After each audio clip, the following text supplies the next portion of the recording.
Kicking down all the doors, guarantee you, boy, if I ask for it, it's gotta be real big. I gotta make it just for my kids, and for their kids, it's kids, that's wealth years and years. Promise my brother soon as he out and finish this bid, we finna do it bigger than anybody ever did. The odds is real big, jobs that's real big. Satan trying a little, my God is real big. Stayed up on the ground on the cars is real big. I gotta do it big, the only way that I can live. And I promise I'm trying to. Before you count me out, homie, let me remind you, they was blocking the shine. Now I think it's my time to. Counting them dollar signs like lights, they'll blind you. Let me rewind to back when I was broke and I couldn't acquire 2 cents, and now I got 2 rents. They was sleeping on me, homie, must have got too big. Call my phone, I be like, who this? Damn right, hell yeah, I'm brand new. Smell like can too. I'm fresh forever like canned food. Try and tell me what I can't do. I wanna see the world, my vision on Shamu. That mean I got goals that's real big, foes that's real big. Y'all offer too little, sorry, my soul is real. What's up? What's good, everybody? Thank y'all for tuning in on a new episode of TK's Chronicles of a Black Sheep. I'm your host, TK. Hey, Hope. Thank you for tuning in already. Got our regulars already signing in, but we got some regulars that's actually on the show tonight. So that's what's up. So kicking off in the absence of Nika Pinks, Miss Hell on Earth. She is celebrating her daughter graduating tonight. So that's why she is not in the building. Definite kudos to her as well as to Ivy on her graduation. So crew wise, we got some regulars. Little stranger danger in the building. He ain't been around with us in a while. We got Neil rocking with us tonight. What's good, everybody? How you doing? you know I gotta mess with you. That's love. That's because we missed you. You know. Oh, we got super duper trouble. I done got so many thorns in my side while I done started this podcast that it's ridiculous. Look, both of y'all looking like, who's she talking about? Is she talking about me? Because both of y'all both got that look. But I'm going to go with thorn number 1. We got Marcellus on with us tonight. He's been on with us with a prior episode. The Laugh at My Pain episode was phenomenal.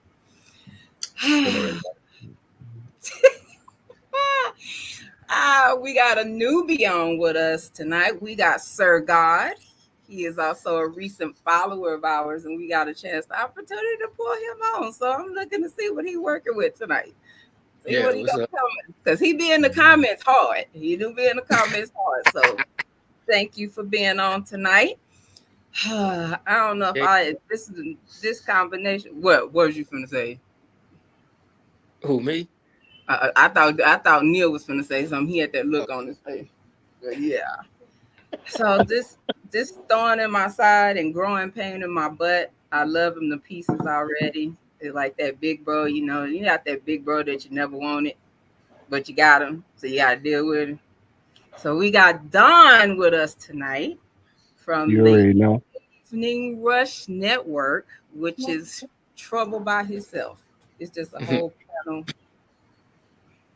You already know what it is, man. Whole panel of trouble.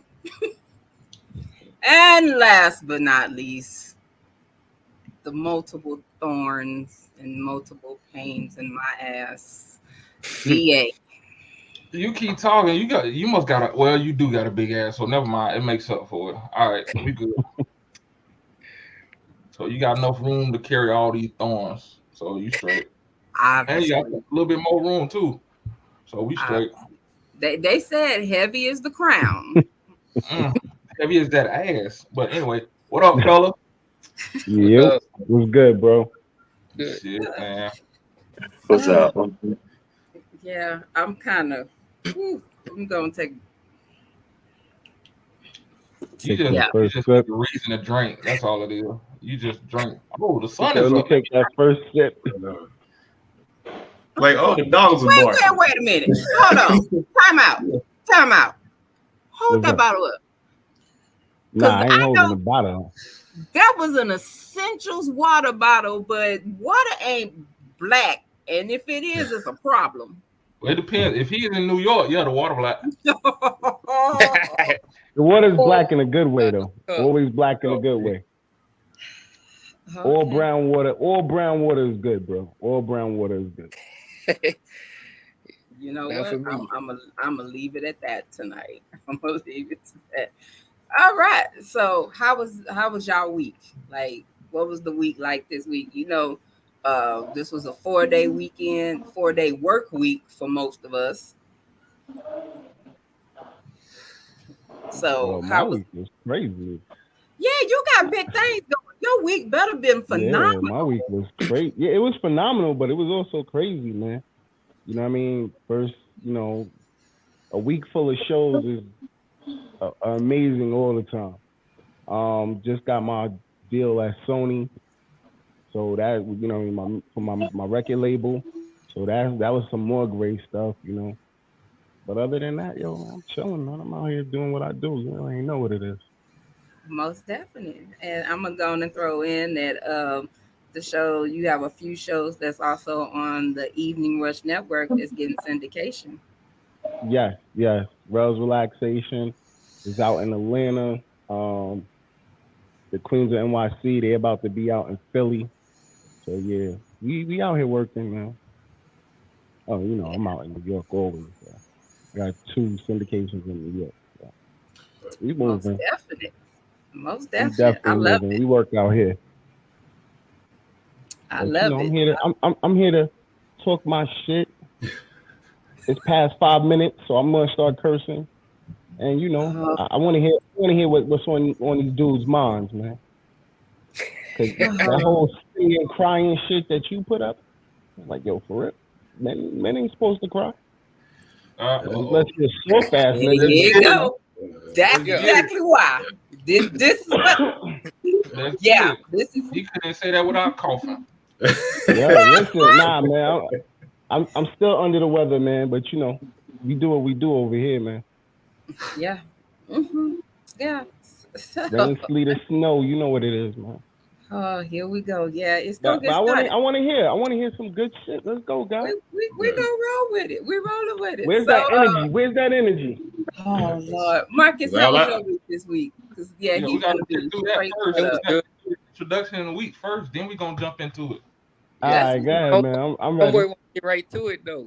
Yeah, he a fire starter. He like that firecracker that had that little bitty piece on it. So you still trying to light. My bad. It's that brown water, man. It's that brown water. My bad. Brown water. Neil, what about you? How was your week this week, sir? It was good. You know, everything had to be done in a short amount of time. You know what I mean? So, but it was all right. Y'all need to keep your boy in prayer because I got a guy I'm in charge of. I want to lay hands on him. You know what I'm saying? But I'm trying to keep my job. You know what I'm saying? So, but other than that, man, you know what I mean? I got some of them. Yeah, it be like that. I got some. I think we all get. I think that's God's way of making sure that we stay humble. You know what I'm saying? Hey, you know, Jesus had his disciples were thugs, so all that staying humble. Sometimes you got to let that thug out. Hey, yeah. Jesus went missing for a long time. Don't forget. There you go. We only caught him at a certain age, man. Let's not forget, man. That that's real. We don't know what 21-year-old Jesus was out there doing, man. Right. Or say Jesus even he played dead for like 3 days. Yeah, out there turning up in some sandals. That's funny. Man. Oh, but I feel you because I got some of them. I got some. That's why you can watch people's feet because he's been stomping people out. That's funny. Yeah, but it's all good though, you know. Hopefully he'll perform his way out of position. We'll see. You know what I'm saying? You know. What's my man's name with the headphones on? I already got your comment in my head about dudes don't cry. We're gonna come back to you, bro. Don't worry. We are. You know. We shall. That's the main problem right there though. It's a what now? Want to let it out? You a ticking time bomb, bro. He's something. Yeah. All right, Marcellus, how was your week this week? You know, my week was pretty interesting. You know, I kept it together somewhere because I always cause problems every day. I'm the epitome of chaos, and so my biggest thing, I got in trouble with a promoter. So this week, because we had a Zoom call, and she's a little major obese. She's like 400 plus. So it's not a problem how she does it. But then I saw, and she's palm colored, and then I saw a black guy walk in the background, and I said figures. I was like, oops, my bad. Sorry. Yeah. Yep. Oh. Yeah. Man was dressed like Jay-Z in the Maya video back in the day. I said, this smells exactly what I thought. You know what? I'm saying, why we gotta talk about the God MC though? Like yeah, he looked like a shade tree mechanic. I said, yep, that. You know what? Oh, jeez. Y'all gotta stop disrespecting Brooklyn. I don't know, man. Y'all starting early, man. No, it ain't no disrespect to Brooklyn. The fact that it's 2022 and he was dressed like Jay-Z in the Maya video, and we in 2022. You shouldn't have a headband on in a North Carolina jersey. Okay, I'm ready for you to spit your verse. That's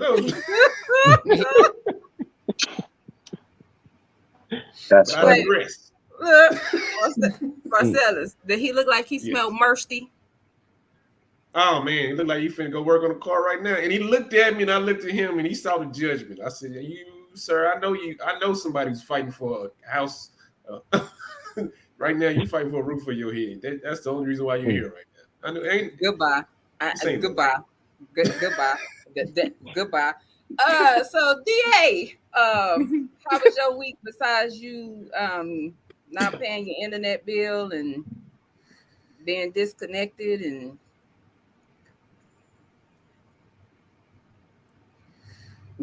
you are on mute. You on mute.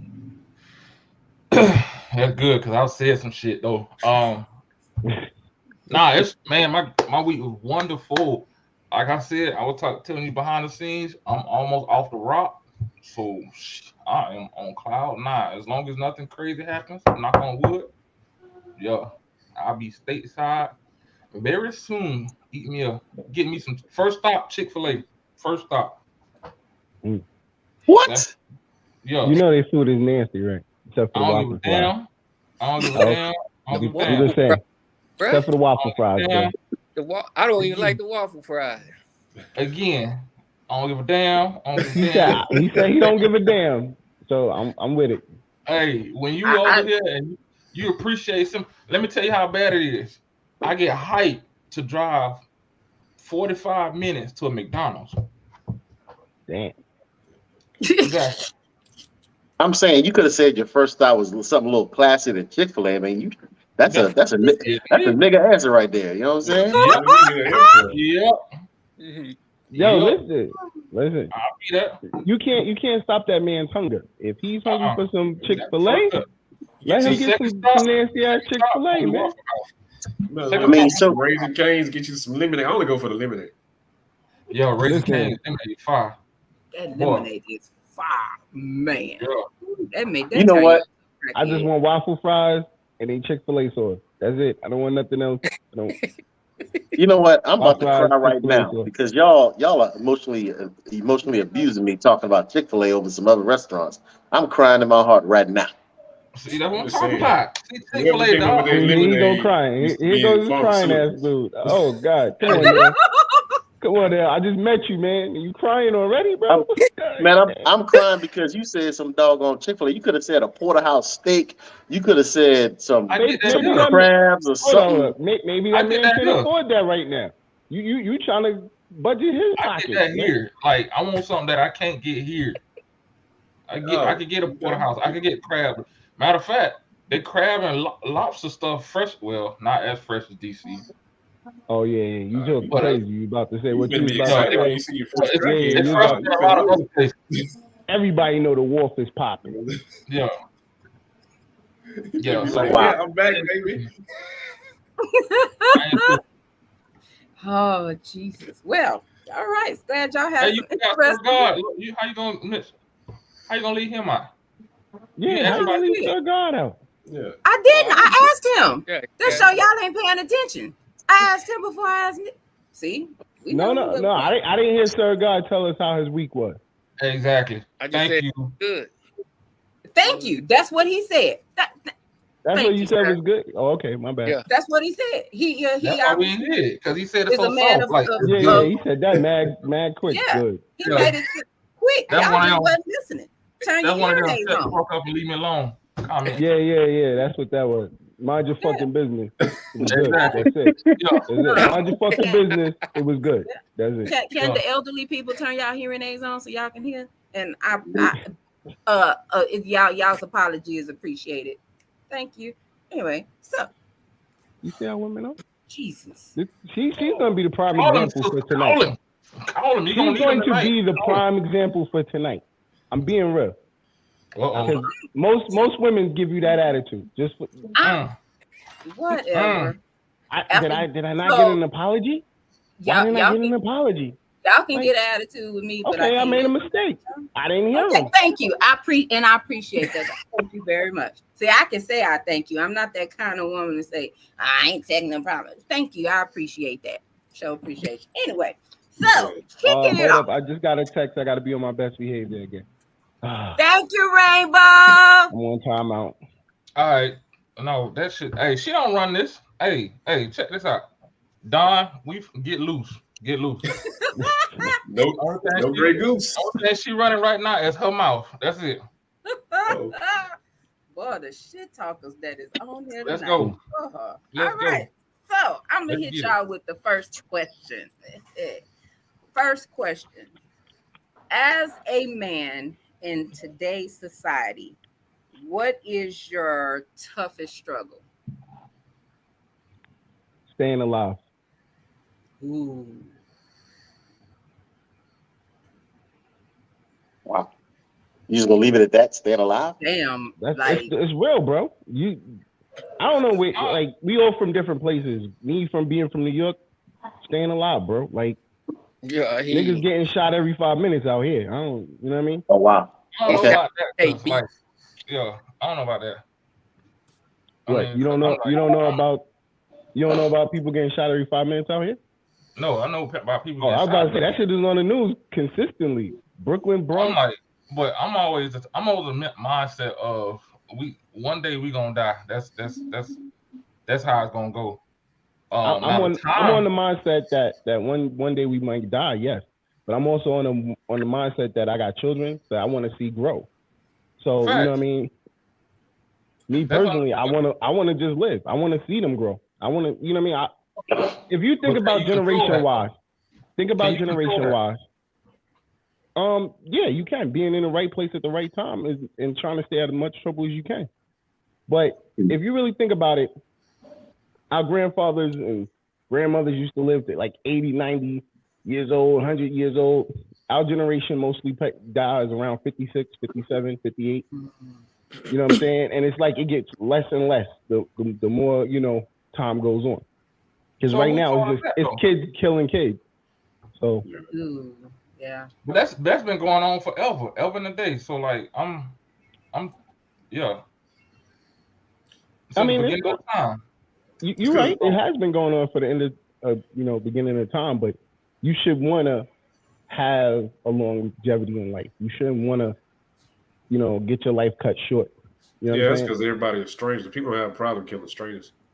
Facts. Ain't nobody friends anymore. Facts. Yeah, for real. Facts. Wow. Yeah. Marcellus, what's yours? Man, shit. Just trying to be a good example because men get drawn in the dirt for the slightest thing. So I try to be the best example. So that's just probably my biggest headache is that people fuck up, and I got to come through and show people that actually, there's some good people out there, good dudes. Because shit, you be surprised on the news that you either gonna hear somebody killing somebody or somebody taking advantage of a kid or taking advantage of a girl. So me being like the only male in the family, I gotta attain that show them that shit. All dudes ain't like that. Good talk. Neil, what about you? I would say my biggest struggle is the fact that I have to pour out all of me to take care of my family, my wife, my kids, and trying to find an avenue where I can replenish for myself. Because I think one of my biggest weaknesses is self-care, because I just pour and pour and pour, trying to be a good husband, trying to be a good father, trying to be a good employee. And it's just hard in a 24-hour day to find a space where I can do something for me so that I can, just have something just for me. And because that's such a struggle, what I find is that I deplete myself so much that I just conk out after a certain period of time. And I conk out, and that causes beef in my marriage, beef with my kids. Like, yo, what's wrong with you? Because everybody's expecting me to be this dude. You know what I'm saying?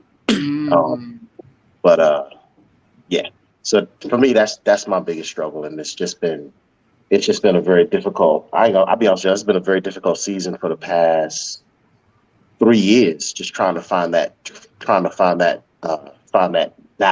You know what I'm saying? To the point where it's got me to the place where like sometime in the next couple of weeks, I'm gonna be sitting in front of a therapist. Bro, there's nothing wrong with that. I go through the same, so I know. You know what I mean? Having a wife, kids, it's real.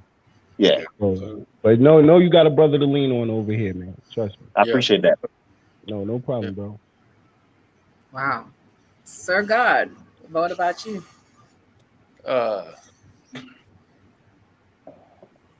With me, it's like, so I worked at a Walmart distribution for like 18 years. And when like COVID hit, I pretty much started my own business. So, and I live in New Braunfels, from San Antonio, but I stay in New Braunfels. So I say me being business-wise, it's kind of like hard to compete when you got, the majority Hispanic, then the white population, so with me, it's just like that work, trying to make ends meet, stay busy, and keep following what I believe, will come. That's why I stepped away from Walmart. You know what I mean? So, but through prayer and the faith, I continue to persevere. So That's what's up. I love that. That's what's up. I feel that. DA, what about yourself, sir? My struggle is balance. Like that's my biggest struggle, balances. I'm getting to the point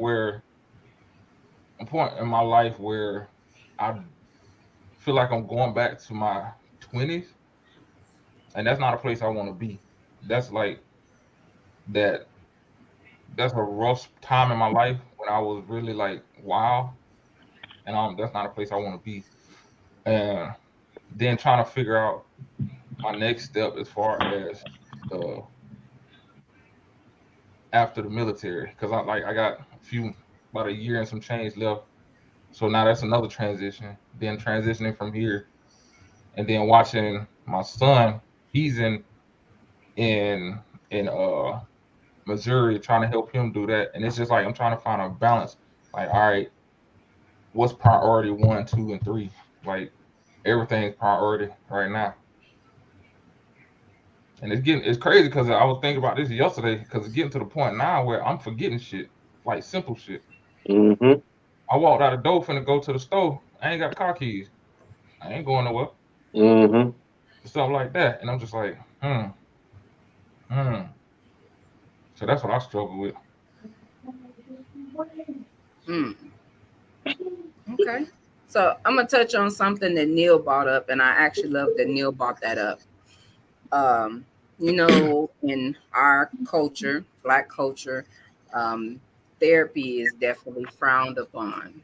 Um, that is one of them generational things where it goes from generation to generation, where they say whatever happens at the house stays at the house.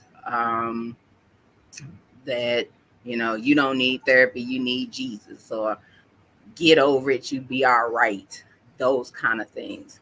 So um Neil kind of hit it already with answered. He pretty much answered. So in general, how do you feel about therapy? And if you are in therapy, what was that point that got you to say, fuck you, I'm going to therapy? I've never been to therapy. That's Look, hey, I you need to. So I'm gonna say this. Like the very first time I went to therapy, I didn't know I needed it. I had came back from I'm retired military to the gents on the call. Me and Duriel used to serve together. I had come back from Iraq and and I was very messed up. Didn't know I was messed up though. I didn't want to admit I was messed up. It was like, yo, you need to see somebody. You know what I'm saying? And the wake up call for me was just life events that was just triggering me. Um, so I kind of went to therapy begrudgingly. And then when the lady told me what my diagnosis was, I was like, man, you crazy. I'm not, she tried to tell me that I was dealing with depression or something. I was like, man, you crazy. I'm not dealing with that. But then the thing that really, really hit home for me, that was like, yo, I need to like really sit down with somebody, is when I realized that, and this was, I'm 49 now, so I was 46 or 45 when this happened. I realized that things from when I was 10 was still bothering me at 45. Yep. Things when I was 12 was still bothering me when I was 45. So like whatever, and it could have been anything. And when I sat down in front of the therapist, it was a white dude too. I'll never forget his name. His name was Sam. This white guy. He sat me down. He said, he basically said, Neil, it's not you that's responding to this. It is the 10-year-old you that is responding to this that never got healed. Your You know what I'm energy. saying? Yeah. So for me, that was like, I'm 45 and I'm sitting here like crying, you know what I'm saying, over something, forgive me, my man from Brooklyn. I just literally feel with you. Yeah. So hopefully I don't lose any, Nah, man, there's nothing wrong with letting the real man out. Go ahead, you let that yeah. real man out. So it was just, yeah. So for me, that was like, that was a wake up call. Like, how am I 46 years old still dealing with something that happened when I was 12? You know what I'm saying? Like, mother issues and father issues and stuff like that. So. Yep. Oof. Yeah. Anybody else? That's where it starts. I mean, Yeah. I think Nah, I mean, like for me and Neil, because we work in that field, it was hard for us to go seek therapy. And it's interesting that he said it, because I was sitting here thinking like, once I get out of this position, that's first place I'm going. Because like people been saying, hey, you fight in your sleep, or you do like certain things in your sleep, and I'm just like, nah. But it makes sense because I wake up tired because I'm not really getting sleep. Mm. Or something minute, I might cut like 2 weeks ago. I cussed a soldier out for something small, like literally walk up and down this soldier, and it was something small. And I look back, I had to go back and apologize. I said, you know what, it's not you. yeah. Don't take it, no, blah blah blah. So yeah, but that's the first thing I'm doing. Wow. I actually commend you too for going back and taking accountability on that. Real talk, because that's another thing. Y'all ain't supposed to say sorry or be wrong either. So I commend you for that. Don? It's not about being wrong. It's about like when you say sorry or wrong, we apologize a lot. Well, we don't verbally apologize. We apologize with our actions.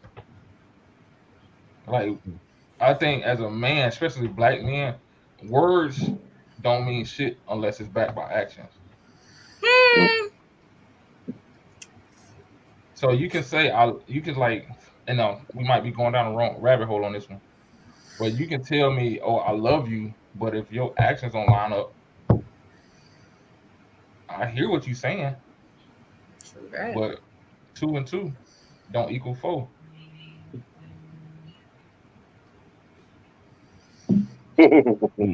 Well, See, got you thinking now. Look out her. Look out her. Woo. Yeah. But why you break it down? I'm curious. Why you break it down to just black men? Like, you know what I'm saying? Like, why? Well, okay. I know it's all brothers on the call, but I'm just curious. Yeah.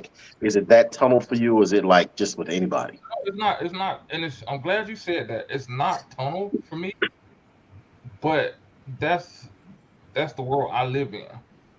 Regardless, and I'm gonna keep it 100. Regardless, I'm in the military. Yes, we are a melting pot. Yes, but even in the military, you see divisiveness. You see groups. You see cliques. You see ethnicities hanging with ethnicities. So my world is majoritarily black men. Granted, it's a handful of us, but these are the eyes that I see it through. And from what I see, and again, it's from my foxhole, we are the only ones who, excuse me, experience this.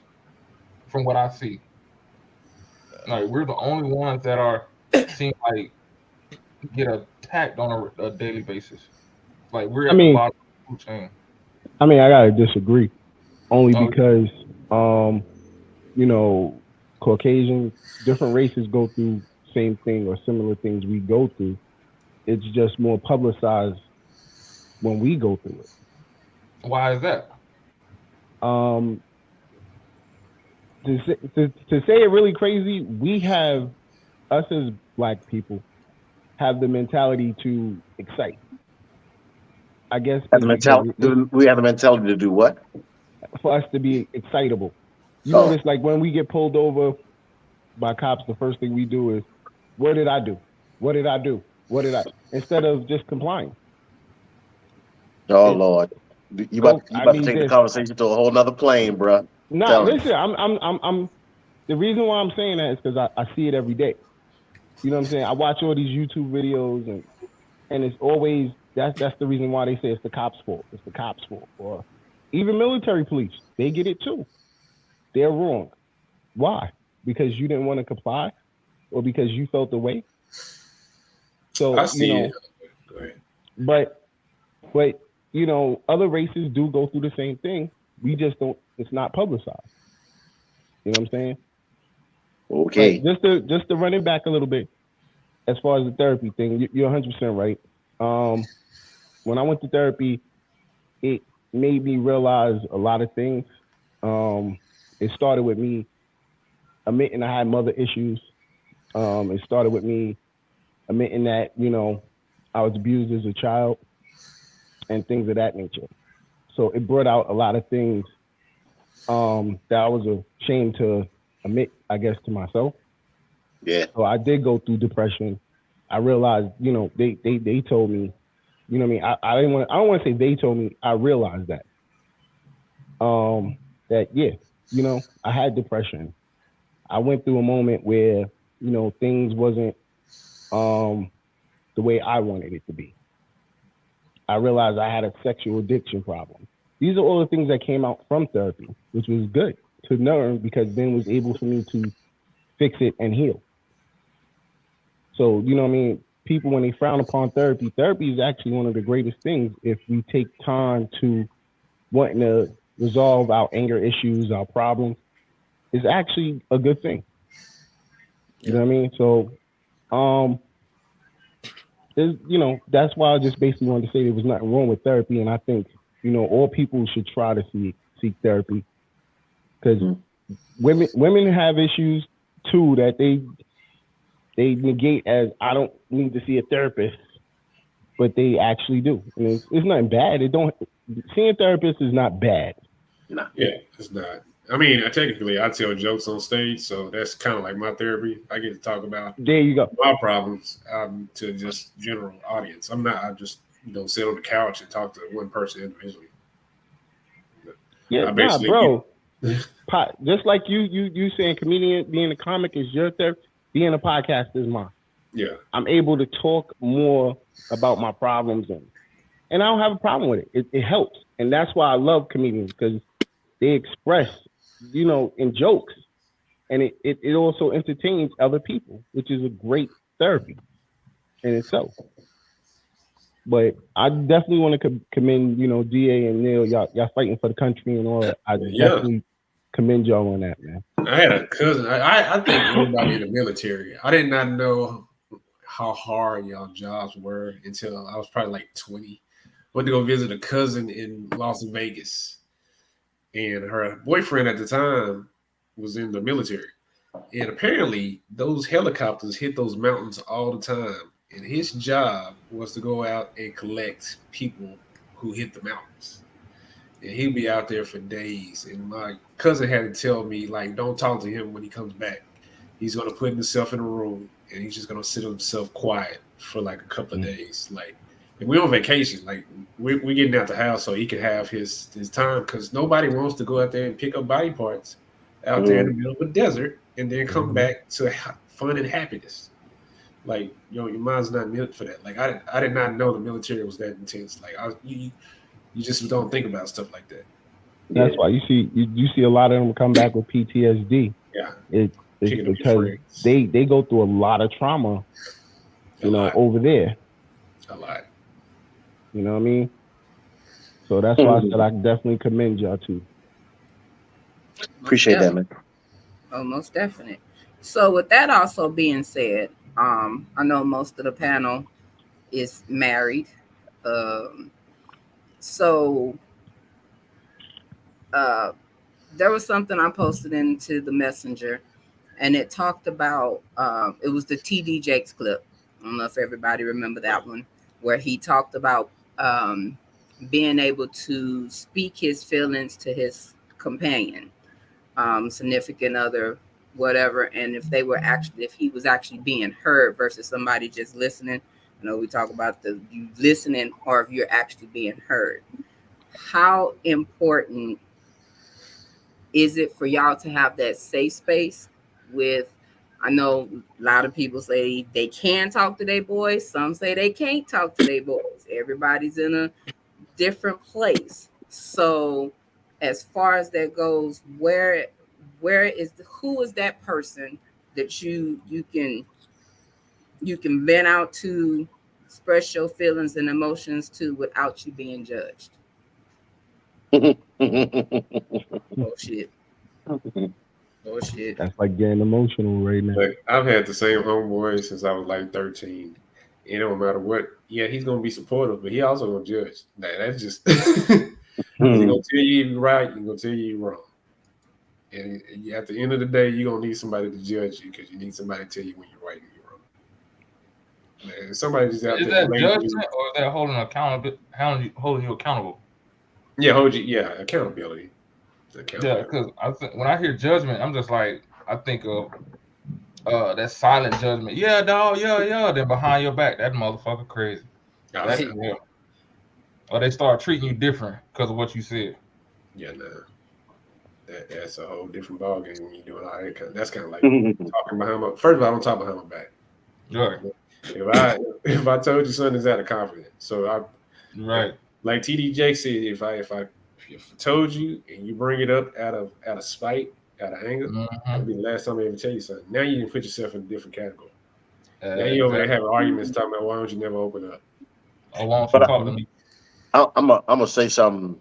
It'll sound like I'm defending women, because that's what we talk about, like how women tend to uh, there's this scourge of women, especially Black women, using their femininity. They're weaponizing it, and oftentimes they'll bring up our past stuff against us. But I'm gonna say something that's gonna.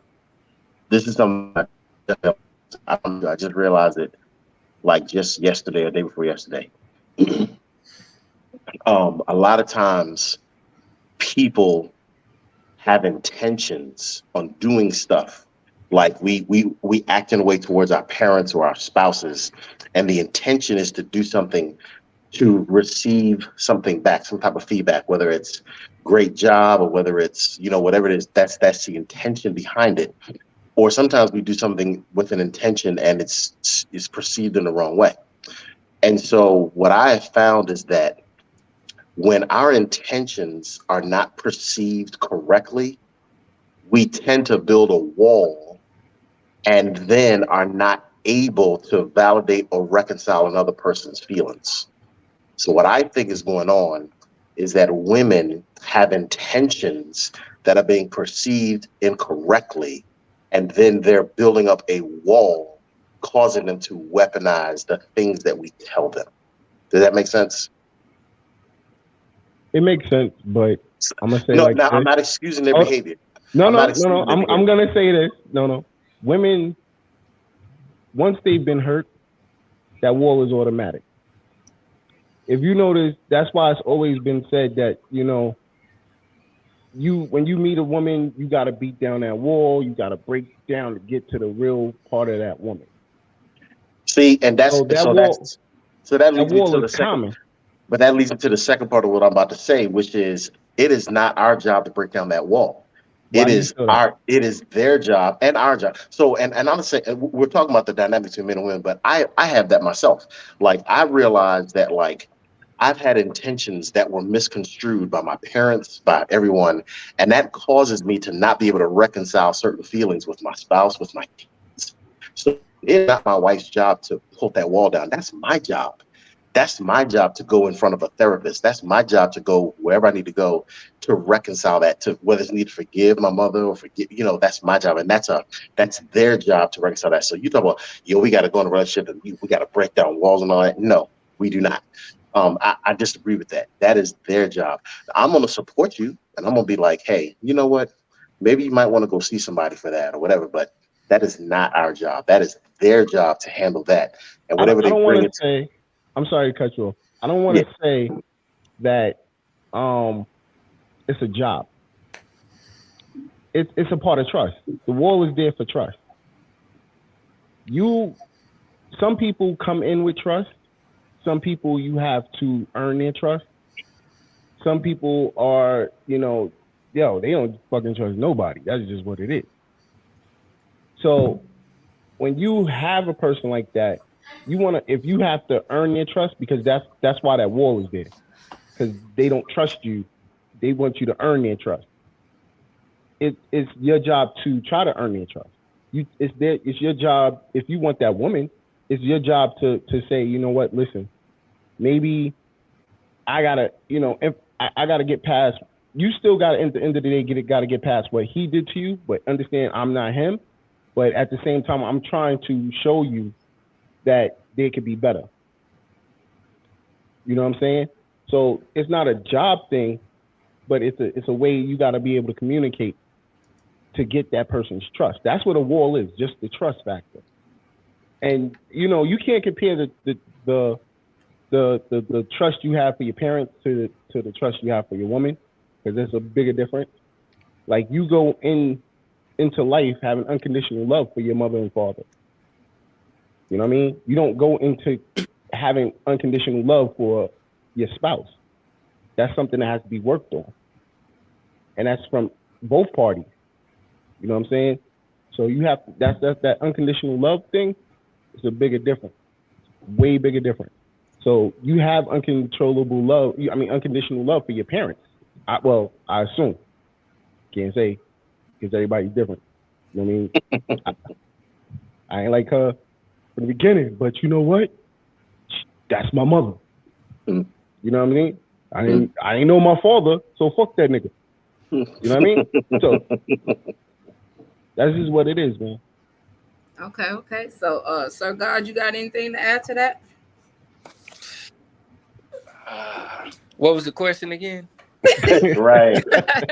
Who do you trust there, Like brother? the original? Who do Huh? you trust with your innermost feelings? You know what I'm saying? Who is that person to Oh, you? okay. Yeah, well, like back then, I really didn't trust nobody, so I held a lot, inside. But me and my wife, we've grown to, actually talk to one another. Uh, I mean, I always say this, like we can't be real with each other. We can't ever get to like the real issues and problems. So at times, I may say something that you don't necessarily like or you don't agree with, but if you sit there with it, you may see, what I was really trying to say. But and that was like a lot of issues we used to have because she would think like I would come at her like the wrong way, but and like somebody said it earlier, like the way you convey it or the way you come across kind of determines how she's gonna take it or whatnot. Uh but yeah, me and her we grown a lot, so I pretty much can trust her. But beforehand I would hold a lot in and didn't really trust nobody.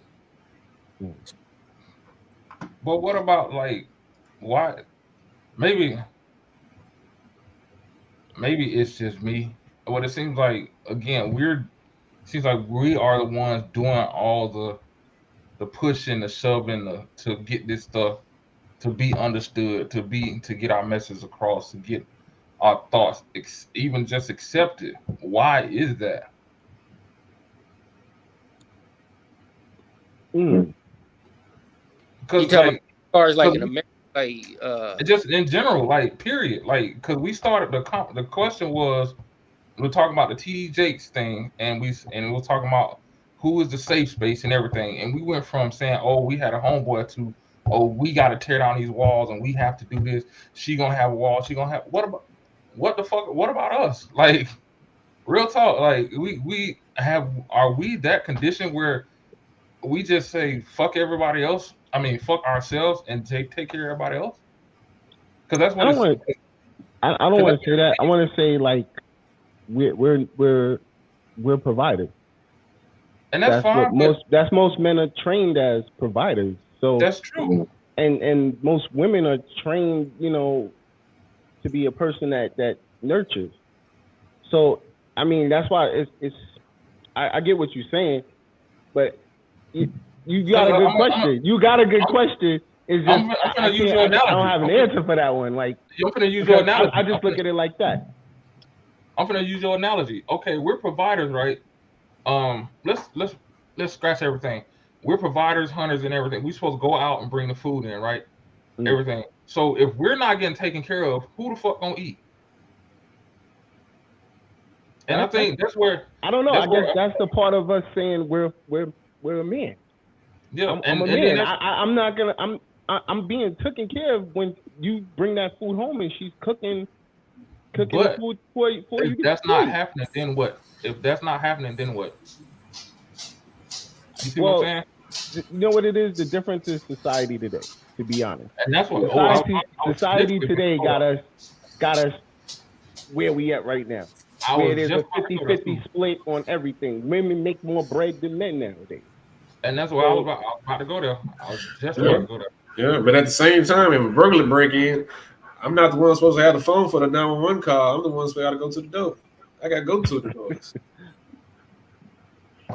Yeah, it's almost like that's what I'm our saying. duty, Like, though. You know what I'm saying? It's almost like that's our duty in a Yeah. sense. Yeah, that's what I'm saying. We, Yeah, like we it's already understood. Like imagine you telling your friend, "Yeah, I called 911. My girl went to go check." Sir, what? no, fuck that. I've done that before. Sir, So fuck that. well, And Handle it. you live in a different area. You better go yeah, talk you to your live. homeboy because you live. I know you know him. And broke Yo, in. You know listen. you. Go I've talk to experienced TT. that before, just throwing that in there. Go So talk to I've TT. experienced that Yeah, before. listen. Sometimes you gotta do what you gotta do, bro. You get these women that are just like, listen. I'm trying to stay out of jail. Yeah. I You know mean, what? And You know what? that's a whole nother conversation right there because Yeah, like Okay. it was. Okay, Pause. sorry.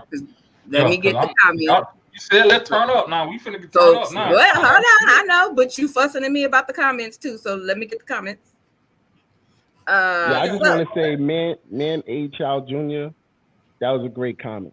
that's what I'm actually finna read. See, look at you. Go ahead, So girl. from Man A. Childs Jr., he says black men in America are always in survival mode. Slavery conditioned us to not show or deal with our own emotions. Also, if you have a warrior spirit, ain't no time for emotions. See, that's the False. They hit that shit on the nail. Nah, they hit that shit False. on the nail. No, See, no that's pause. also it's a No person that pause. really been with that. I just been around shootouts. I ain't never been with somebody shooting a military grade weapon at me. So I know how to duck between cars. Yeah.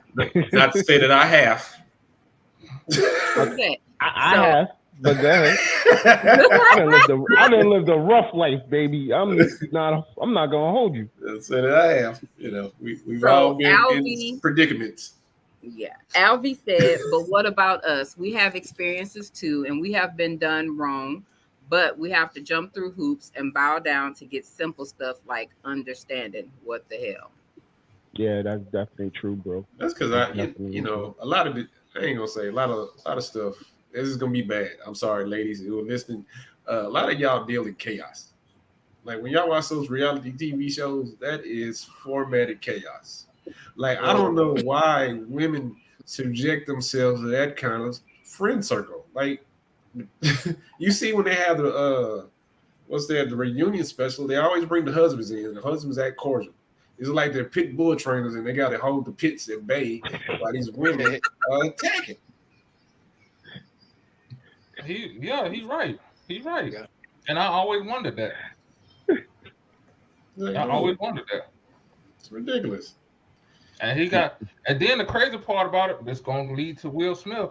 They'll get mad at their husband if their husband don't jump up and do something. Exactly.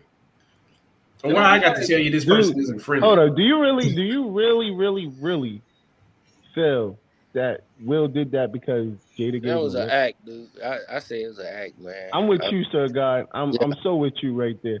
But I really, do y'all really believe this man got up because his wife gave him a look? I don't know. The reason why I say that is believable because I've seen it happen. I've seen people get they hat rack split because they girl looked at them crazy because they did something or they felt somebody disrespected them and they did something crazy. They got their ass. That's most men to me. You know what I'm saying? You know, when it comes to your woman, you're protective. So But if Neil, somebody say something crazy to your wife, how you gonna react? Yeah, I mean, you'll get madder. Yeah, before they talk to you. Yeah, you're gonna protect your wife. You know what I'm saying? But you know, like like you brought up the Will Smith joint. I'm gonna tell y'all right now that Will Smith is 52 years old. I think is what he is, something like that. But that was not the 52-year-old Will Smith that went up there to slap Chris Rock. That was the 13-year-old Will Smith that watched his father beat his mom and could do nothing about it. And then all of a sudden he was triggered because old boy pinned a whack. It wasn't even that hard of a joke. You know what I'm saying? Like he could have called Jada all kinds of stuff. You know what I'm saying? But that was that. And we're kind of talking about how well, and then to piggyback off the question at hand, I said I was the 13-year-old Will Smith, and I just do the math. 52 minus 13 is 39 years of frustration that walked off 29 years. I don't know my math, whatever. 29 years of frustration that walked up on that stage. And that's what we're talking about. Like old boy that made the comment, why is it that we have to fight for understanding, And I'm gonna just be honest, the reason why we have to fight for that kind of understanding, or the reason why a lot of us feel like, where can we go, is because I read this book one time. It said, that women and men see and hear things differently. Men have blue hearing aids and blue glasses. Women have pink hearing aids and pink glasses. And he said the goal is for the two of them to have purple so that they can, understand each other. Like, why can't I just say, man, I want to, whatever I want to say, and my wife just understand that I'm just venting or whatever. She don't need to say nothing about it. Why you want to think like that? Whatever she's, I'm giving an arbitrary example. But that's the reality. Like a lot of women don't know how to take the things that we say because it's aggressive. It's, if I say that to a bunch of dudes, they'll be like, nigga, whatever, man. You good? Come on, man, let's go. Or to be like, yo, bro, I hear you. I got you. We're going to sit your silly ass down somewhere. Yeah. We're going to be more understanding, you know what I'm saying? But a lot of women, and I'm speaking in general, to the ladies in the audience, I'm not, putting a blanket negative rap on y'all, but that's just, but the reality is we talking about y'all women in the comments. Don't shade. Stop. That's a sensitive view. My bad, man. That's a sensitive view. No, but it's honest. Like you're like, I think, I feel like, this, here's a business idea for all you out there. So I need some guy that's not named Kevin Samuels to go out there and teach women how to talk to men. But hold on. Since you said that, I'm glad you brought that up. Because it has happened. Well, I shouldn't say it has. Because Steve Harvey started it. Then they were doing it for a while. Then they started talking shit about Steve. Oh, he this, he that, he this and that. And then who else started? Who came after Steve? Oh God. Steve Harvey was a sucker for love ass nigga. Go ahead. Oh, look at this. Here we go. But again, he gave them a book. Think like a whatever. Act like a woman. Think like a man. Or think like a transvestite or whatever. So he gave them a book to read. And they went crazy over that book. They went crazy.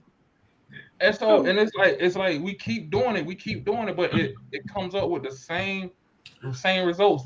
It'll cause a little change, and then they'll go back to the way they used to be. Cause a little change, and go back to the way they used to be. Yeah, like, it's interesting. Yeah. It's quit reading novels and magazines to try to learn a man. Just deal with the man you got and learn that man. Miss 24/7 diva, I so disagree with you. That's not no. Yeah, cosmopolitan. Reality is a lot of black men and black women go through the same thing, but everyone wants to be like me. Nah. Yeah. Because if everybody acting the same, this is why people wind up being slept on. Because if y'all act the same, I can just switch you out like parts. Yeah.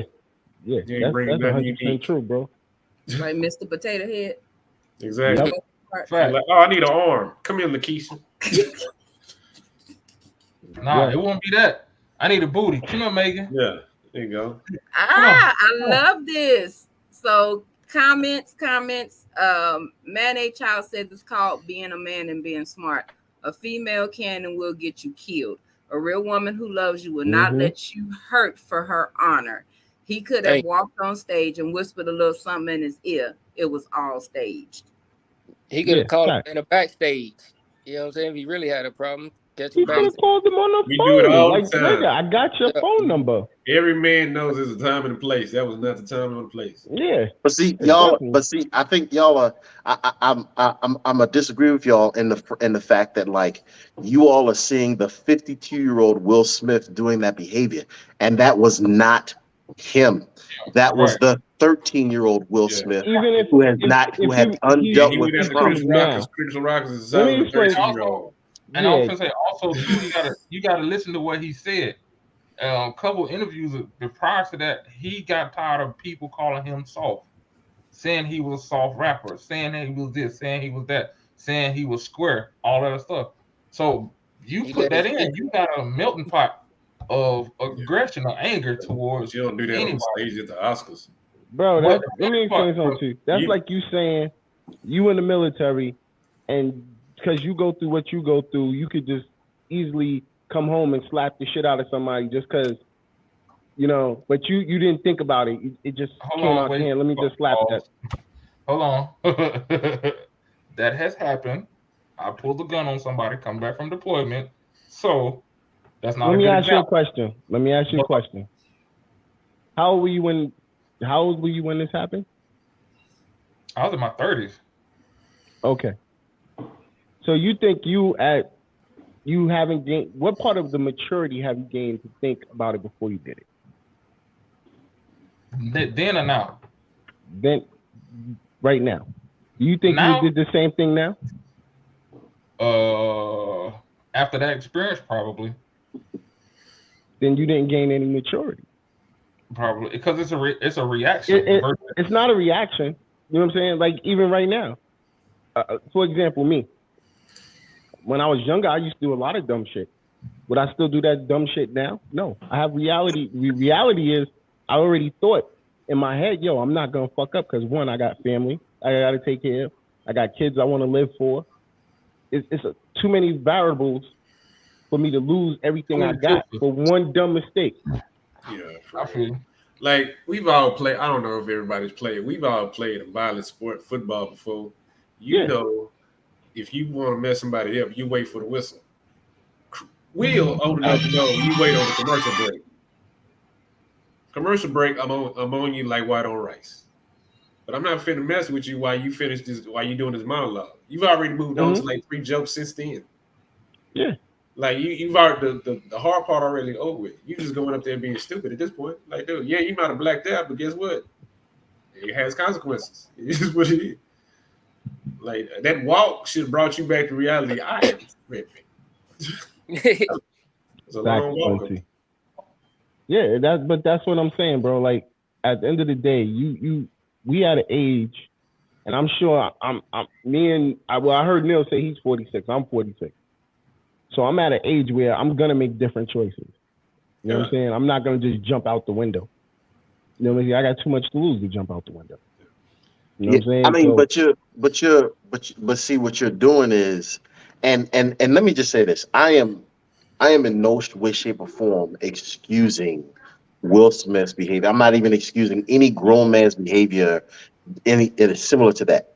But what you're doing is you're creating, you're building layers of what I would call boundaries, because there's some form of healing or some form of something you call a maturity that took place. And what I'm telling you is that 13-year-old boy, Will Smith, never took care of that. Yeah. He never did the thing that you're doing We're right now. We're talking about a multi-million-dollar dude who. You're hold on. I just want to problem with Will made a promise to himself. Multi-million-dollar he dude chose not to break that promise. Who then goes to Dubai to the world's deepest waters and jumps in. He's living all his what he called what is he shit called?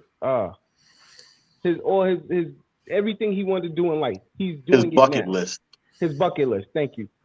And you're telling me one night Chris Rock makes a joke, said, yo, because she had bald head, G.I. Jane. I revert back to 13-year-old Will to walk on the stage to smack him. And you don't feel that stage, bro? I hear you. I feel where you're coming from. And again, I'm not excusing the behavior. What I'm trying to tell you is that event was a culmination of years of stuff that Will Smith never took care of. He never sat down with somebody to work those issues out. So you're putting all this. He just did the red table with his wife. He just did the red table and August Alsina and got all embarrassed. And got you tell me that wasn't therapy right there?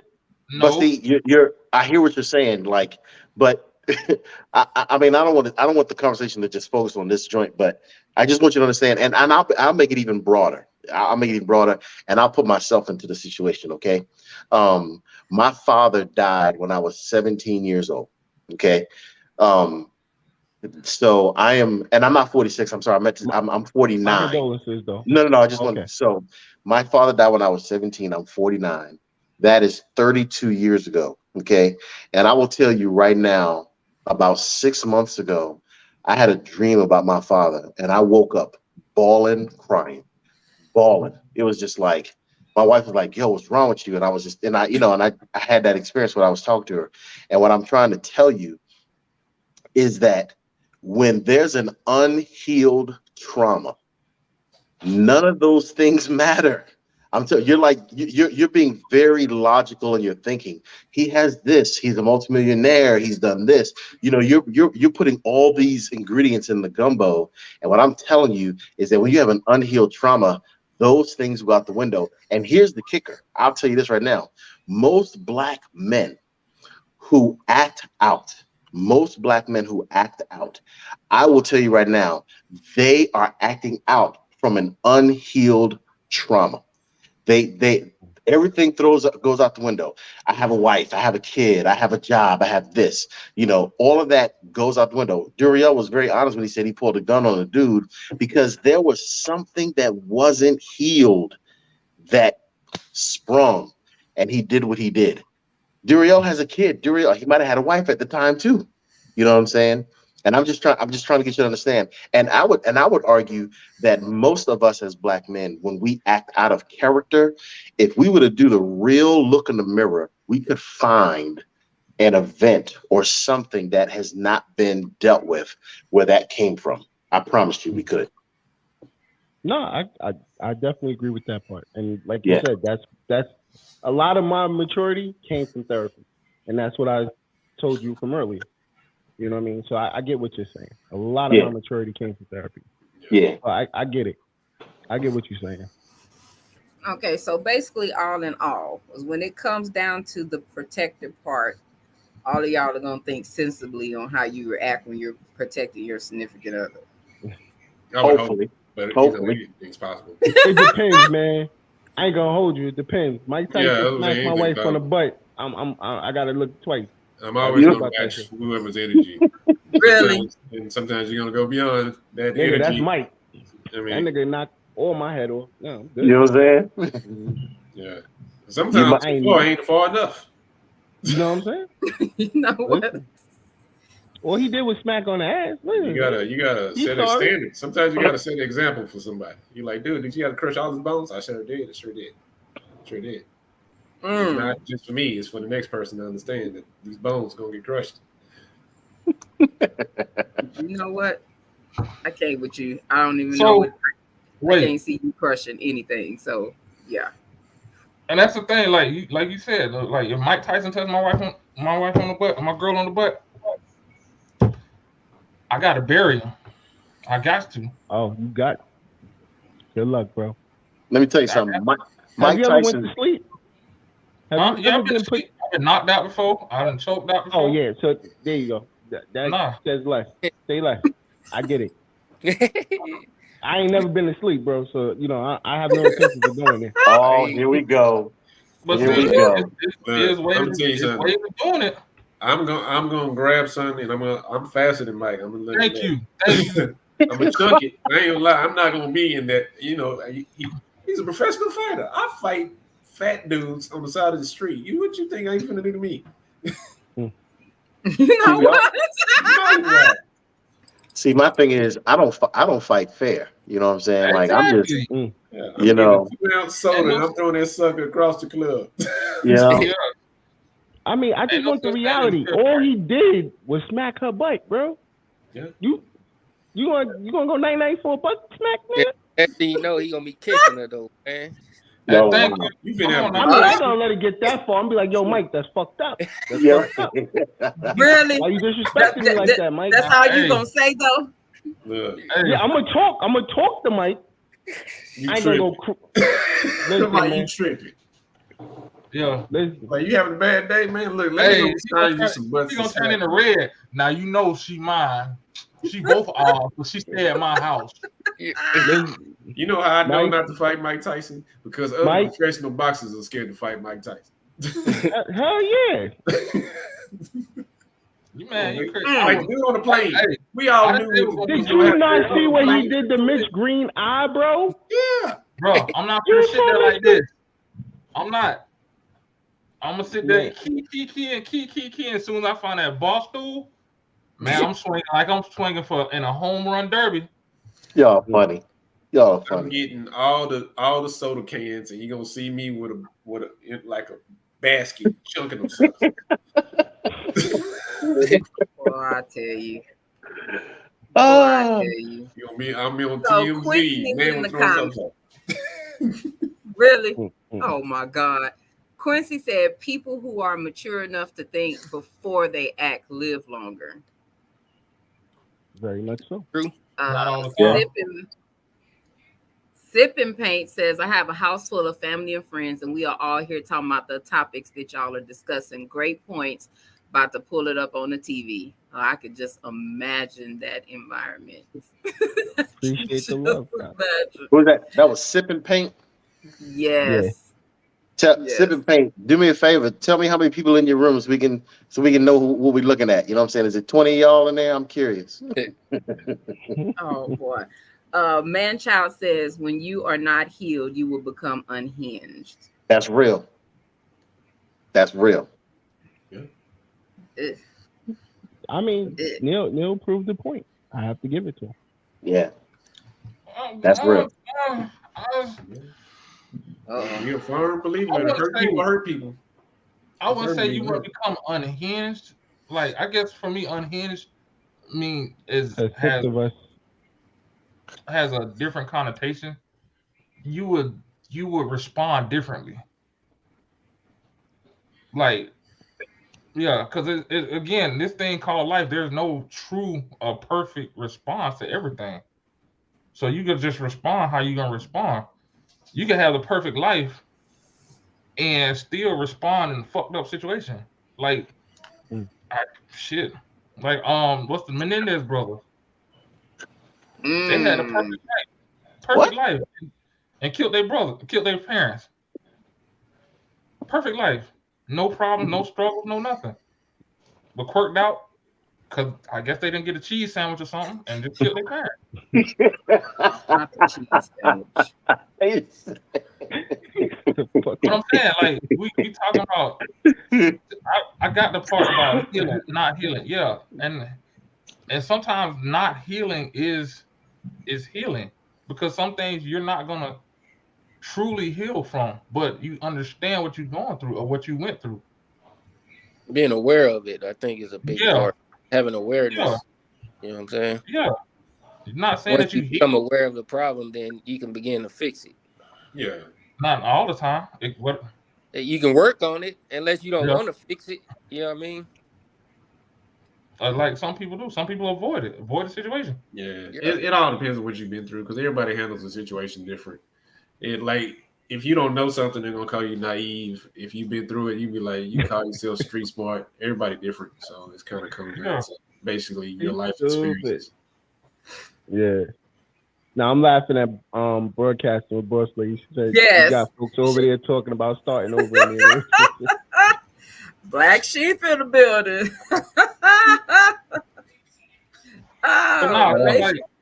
Yeah. But something like but and it's crazy because it's when men talk about feelings or emotions, it always has a negative connotation to it. Well, I ain't gonna say always. Majority of the time, it has a negative connotation to it. But as soon as a woman do it, oh, she's healing and she's going through the process. Work on you, girl. Work on you, girl. Yeah. Like, what the fuck? Like, how dare he work on him? Yeah.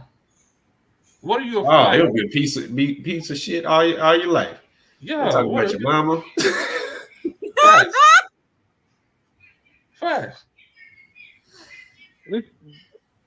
Like I said, bro, that's a part of. To me, that's just the process of being a man. You know what I mean? You ain't supposed to be that soft nigga, man. Like you supposed to take that hit. Hey, hold on, and Paul. Keep it moving. Be like, bitch, you hit harder than a bitch, but I'm gonna tell you. No, what you mean, man? Like that's that extra creamy in the middle, man. I'm not that nigga, man. That's why dudes always get water poured on them and splash in their face, and you just have to sit there and just be like, this bitch really put water on me, and I got to see everything. I gotta go home wet. Right. This bitch gets to go home dry than a motherfucker. Listen, 24. Listen. All men are not soft. I'm sorry. All all women ain't soft. I know a lot of women that ain't soft. That's harder than men. Yeah. So you know. Yeah. Now that's a whole nother conversation because I think that comes from a lot of like we're gonna talk about it. That comes from a lot of not being healed. We haven't healed. We haven't adjusted. We haven't dealt with. They haven't dealt with their underlying issues. Or they were raised by their daddy and their uncles. We all know the type. Yeah, that's true. They got 30 brothers. We know have the a type. choice. We know the type. That's funny. Yeah. So, woo. Okay. So, Silence is gold. Silence is gold. You know. Man, I felt that. But see, that's the thing. Oh, see, now you're getting to me. You see, you're plucking nerve. I guess that's me because I'm like, if I got something, and that's, I guess I done came to the age of now. If I got something to say, motherfucker, I'm gonna say it. Period. Whether you like it or not. Yeah. But you're supposed to. But no, not according to society. We supposed to sit here and. Who said that? No, because then they just get to that's you handling people like children at that point. It's ridiculous. Yeah, you're a grown ass man. You pay your own held fucking bills. accountable You for say your you say actions. what the fuck you want. Yeah, I should be able to tell you exactly how I feel. You should be telling me exactly how you feel. That's and if I don't like it, I just gotta have to suck it up. And you don't like it, you gotta suck it up. If we Y'all can, gonna be on the next red we can table. work it together. We can work it together. If not, go to your corner, soak it up. Be like, you know what? I'm gonna give it a couple of days because I'm really pissed off. Nah, listen. You know most people. You argue, you fight, you disagree. It's the way you handle it. Me, we can argue, fight, and disagree. I'm gonna go have a beer with you right after. You straight? But Are you everybody married? in that mind frame. Everybody ain't in that mind frame, and you definitely got to know your audience. You got to know who the hell you're dealing with. Definitely. I'm just being honest. I talk to women different than I talk to men. Your audience, because everybody can't take real. Even though people be like, I'm real. I want the real. I want you to be honest, and then you could tell them something simple like, "Say, dog, you kind of musty today." And now they got in the feelings, want to pull out a gun and shoot you because you said they was musty, but you was being honest. Why you want to shoot me? Why you just go be shooting musty motherfucker? don't shoot me. Whatever we do, we do. Don't listen. It's never that serious that we gotta go to burning. No, like it's certain. Like I handle women different than I handle men. Like I work with a lot of women. Be like, you not gonna be able to handle like a dude. You be like, dude, you don't shut the fuck up. Yeah, you know, I'm with you on that shit. Like I'm quick to tell a nigga shut the fuck up, but I wouldn't like when it comes to women. Like my woman definitely. I'm not gonna talk. I'm not gonna call you out your name. That's my queen. I'm not one of the people who call you bitch. No, I'm not finna call you out your name. I ain't doing all that shit. Because first of all, if a man or a woman calls you a bitch, hey, that's a whole different environment. You just make this a hostile environment. You gotta know that you gotta have that walk difference, man. Yo, I'm about to walk out this room. I'm not your homegirl. Don't call me bitch. Yeah, I'm about to walk out this room. That's it. Yeah. Big time against women getting smacked around. Sorry, big time. I got a mama, I got a sister, and I definitely got a daughter. So you okay? I'm glad you took it though. I'm glad you took it though. So I know you probably seen all these videos of women jumping on dudes. So what are your thoughts on that? Once again, it's you gotta know when to walk away, bro. Yeah, I'm not finna hit a girl. That just I'm not finna. I mean, even if you sock me with like, ooh, everybody gonna go, ooh, you know what, bitch? Police, bitch. I can say something too, police, bitch. Like, I have no problem putting the laws in your life. Like, because now everything's on videotape anyway. We're like, no. No, real nigga gotta know when to walk away, man. Oh, chill. Ain't even know. But you know what? But let's keep it real. You know, if you in a relationship with a chick, now unless it's your first date, you know what I'm saying? But if you're in a relationship with a chick and you've seen some signs before you get to the place where she gonna talk to you kind of crazy, you know what I'm saying? Like you done seen some signs, and if you just ignored those signs and just stayed with her because the pussy was good, you know what I'm saying? Like, yeah. Well, on that note, I'm gonna tell you, say it like this: everybody knows who they deal with. Yeah, If Everybody knows what? if she, everybody, majority of men know who they dealing with. If she's crazy in the beginning, what makes you think she's gonna change from her crazy? That's real. Yeah, because that is her best representative. That crazy person at the beginning is her best representative. This is why when we had our conversation that Friday, I said, "Yo, you have dick them. You don't give them the full dick in the beginning because they act crazy. Don't give them the full when what? they act, you don't give them the full dick. Are you serious? You give them. Listen, Give them the tip, bro. You give them the full dick and they start acting crazy. You know why? You long You get dick what you put when out. they did that. There it is. You give Maybe that's what. Look, she good. I've been married 24 years, but prior to that, I guess that was the mistake I was making because I was trying to break backs from the jump. You know what I'm saying? There you go. See. Was she crazy in the beginning? Yeah. Okay. So you set yourself up, bro. You set yourself up. yeah. So you gonna tell me ain't none of you okay? Because I'm finna go there. Because y'all either all married or been married. So you gonna tell me when you first started dating the person that you married, y'all was only basically putting the head in. Y'all wasn't giving the full thunder. I'm gonna keep it real. I tried. Let me tell you something. I gave her the whole Mugambo, and that was some of the best joint I had ever. It was. I gave her the whole shebang. You know what I mean? See, I learned from my first wife. I gave my first wife the whole shebang, and she was crazy. I learned from that shit. Man, but my second wife, I didn't start like that. I was the opposite. Learned my first wife, I ain't give her the dick. I gave her the penis, and that motherfucker. I was just like, wait a minute. These guys are great people. I was a whore. Okay. Okay. I knew exactly what to do because I was a whore. You're a wild boy. I do horse things and horse ways. Oh my God. Yeah. Yes. It is what it is. Okay. Yo, I love this nigga. I love this. He ain't got no sense, man. Be a wild dude. I need to come see one of your shows, bro. Come through. He is the best. So, okay, I'm gonna leave you alone, DA. I was gonna ask a question. Never mind. Go ahead. It was a What talking about? Was that we short all- penis or grower penis that you gave her? You said what? Was It that was a what? short penis or grower penis that you gave her? Oh, that was a grower. That was a grower. That motherfucker came out. Ta-da. I gave it that side seat hustle. That passenger seat popping. The back seat bopping.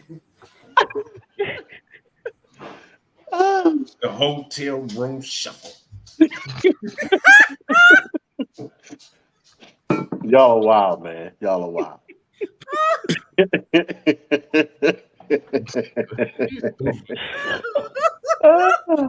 He's stupid. God. Oh my God. Just saying.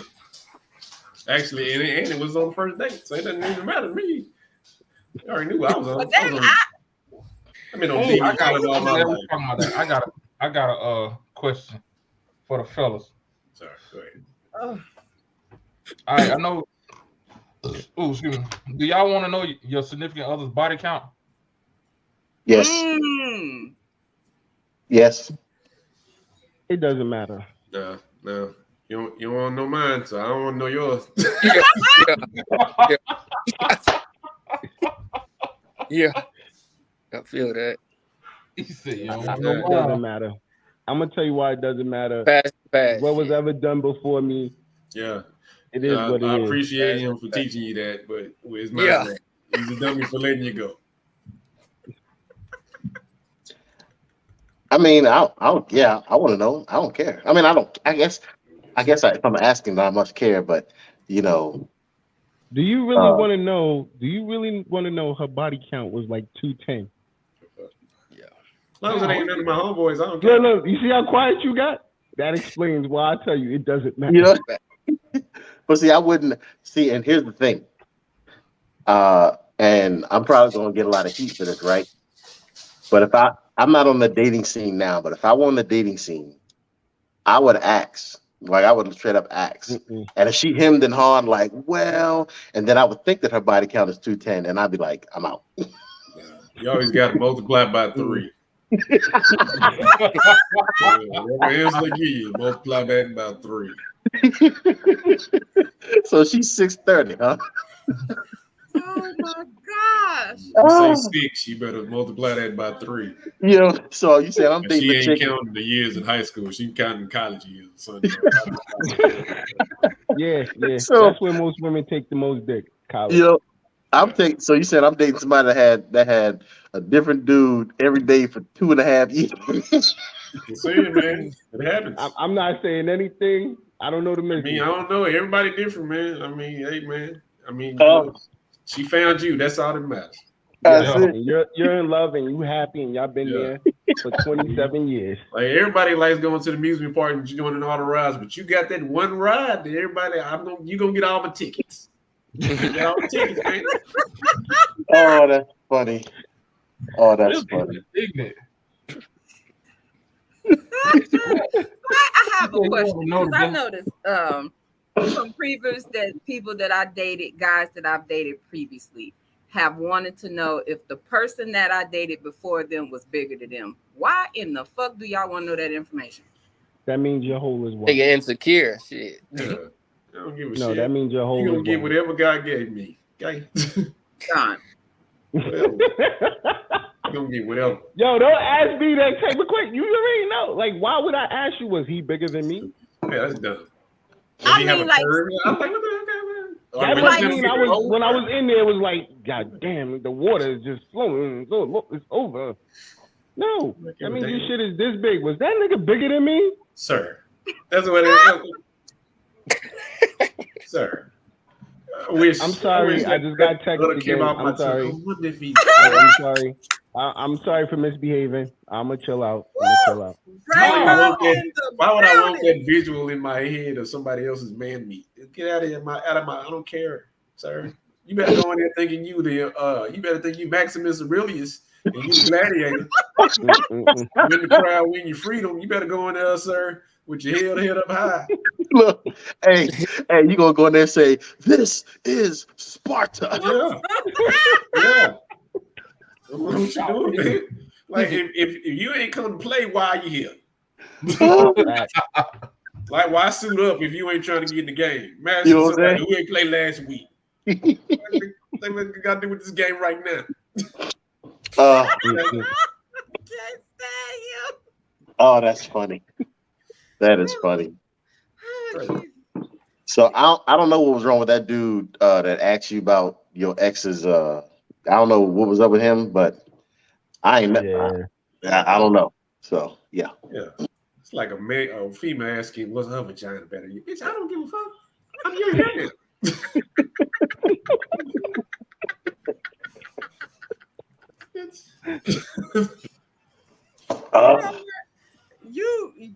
You never disappoint. I promise you never disappoint. My goddamn face and my stomach hurt like hell right about now, laughing at your behind. Like, that is funny. I don't even want to ask my next damn question because You I better. know it's gonna be. I know of all people on the panel, you finna have some straight damn jokes with answering this damn question. Let's go. Let's go. Yes, because I want to hear it. Okay, so since everybody on here has been married, what made you know that this was the one that you wanted to marry? I can tell mine. Mine's easy. She's the only one to call me out of my bullshit. Ooh, I gotta meet her. We coming to Austin. She's the only one. Like everybody else, like I understand, like I love a submissive. Nah, it's a difference between submissive and tolerating my bullshit. And I came with a lot of bullshit. And she called me out of my bullshit. Like usually I'm a great bullshitter, and she be like, "Nah, that ain't gonna work." And then she'll tell you exactly why it's not gonna work. She'll read you the right act. You stupid motherfucker. This is why you're right. You're right. I apologize. Wow. Yeah.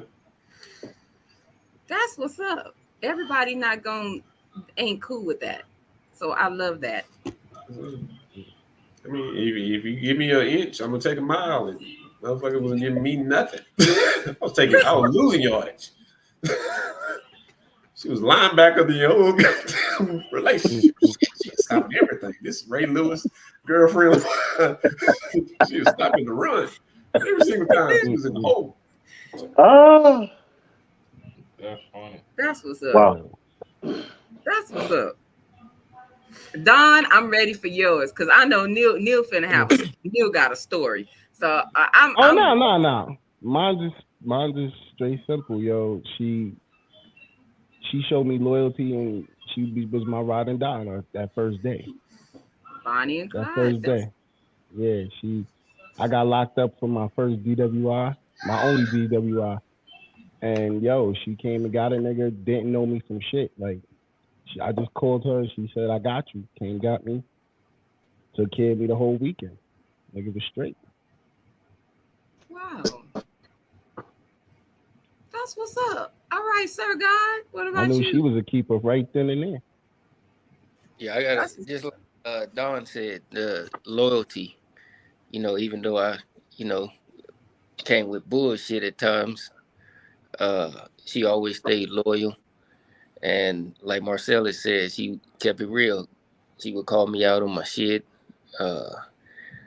So, and then, to kind of touch on a little bit of why we here, she was kind of like a mother figure as well. I grew up with my grandparents raised me and shit, and they wasn't affectionate. And she was the first one to really like show affection and shit, So. Wow, all right. I like that. That was good. All right, come with it, Neil. Do I need to get my tissue? Cause you know Neil is a jerker. He's gonna make you cry, definitely. No, my stuff is make them tough Brooklyn niggas cry. It's funny. So I had actually just gotten out of a toxic relationship with this chick who was just crazy. Like, she was super crazy. And that's because you gave her the whole penis. That's it. You know what I'm saying? Just gave it a Mugambo. And when I first started dating Tiffany, well, when I found myself interested in Tiffany, I had a mentor of mine tell me, he said, Neil, she's a single mother. And I said, yeah, that's cool. He goes, nah. He said, when you deal with single mothers, you don't do the boyfriend-girlfriend thing. You either dating with intentions to marry her, or you're not dating her at all. I was like, oh, okay. I said, I'm with that. So I took her out on the date. And I said to her, I said, Tiffany, I'm really not interested in doing the boyfriend-girlfriend thing. I want to date with intentions. So I'm dating to see if you're going to be my wife or not, and if you're not down with that, then. And she said, no, Neil, I feel the same way. I don't want to do the emotional roller coaster. We either date with intentions, but we're not dating at all. That was our first date. We were married 400 days later. Yep. Wow. We were engaged for 1 year and some change, and we got married in November. Because we was like, it's either we dating to marry. So from the first date, we was like, dating to get to know each other because we wanted to know if this is going to be our husband and wife thing. And about maybe a month in, we knew we wanted to marry each other. We knew it. And the only reason why we stayed engaged as long as we did was because every time I said, honey, let's get married on this month. Nah, I don't want a winter wedding. I said, well, let's get married on this month. Nah, I don't want a summer wedding. It was like just a bunch of garbage excuses. And you know what I'm saying? And when I finally came up with a good date, she was like, yeah, let's get married on that day. And we wound up getting married the Thanksgiving week. You know what I'm saying? So, but yeah, that was it. Like, we didn't do the boyfriend-girlfriend thing. We never called each other boyfriend and girlfriend. I bought her our engagement rings were $25 a piece. And we had them joints on for, yeah. That's amazing. Yeah, you're a good person. I tell you that. Oh yeah. Wait, you said 25 or you said $25 or 2,500? 25 a piece. $25. a piece. Oh yeah, that's smart man. Where you get them shits from? What you say? You getting married again? Smart Hell man. no. No, I'm good. Exactly. You was inquiring like you finna. Let me tell you something. I've said it many times. God, if God takes this away from me, hell no, never, ever again. No marriage, no kids, nothing. I'm telling her off the rip, yo, listen, we're in this to fuck. That's it. Nothing else, nothing. This is our relationship. That's it. Accept it or don't.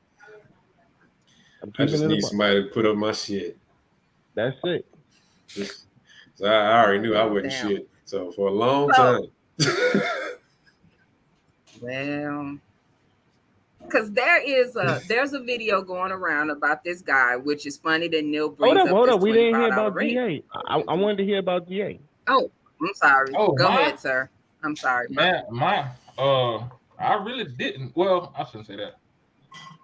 No, I should say I really didn't, because like my first wife, I was at that transition period of going from college to professional. And at the time, all the women I was dealing with, that's the first thing out of their mouth. You gonna take me to the league with you? You gonna take me to the league with you? She was the only one that didn't. So I was like, all right, let's go ahead and do this. So that's how that one went. So, I don't know. It's just like, you know, sometimes with me, like, it's just, I get a feeling.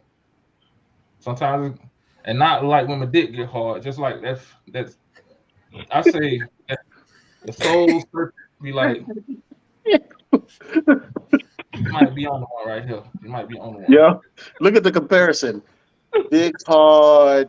Am I in love? Dick hard. Am I in love? Hey, but truthfully, it's the same goddamn feeling. It's the same, just how you interpret it. What? It's just how you interpret it. Yeah. Because everybody brings something to the table. You just need somebody who's going to bring something new to the table. Really.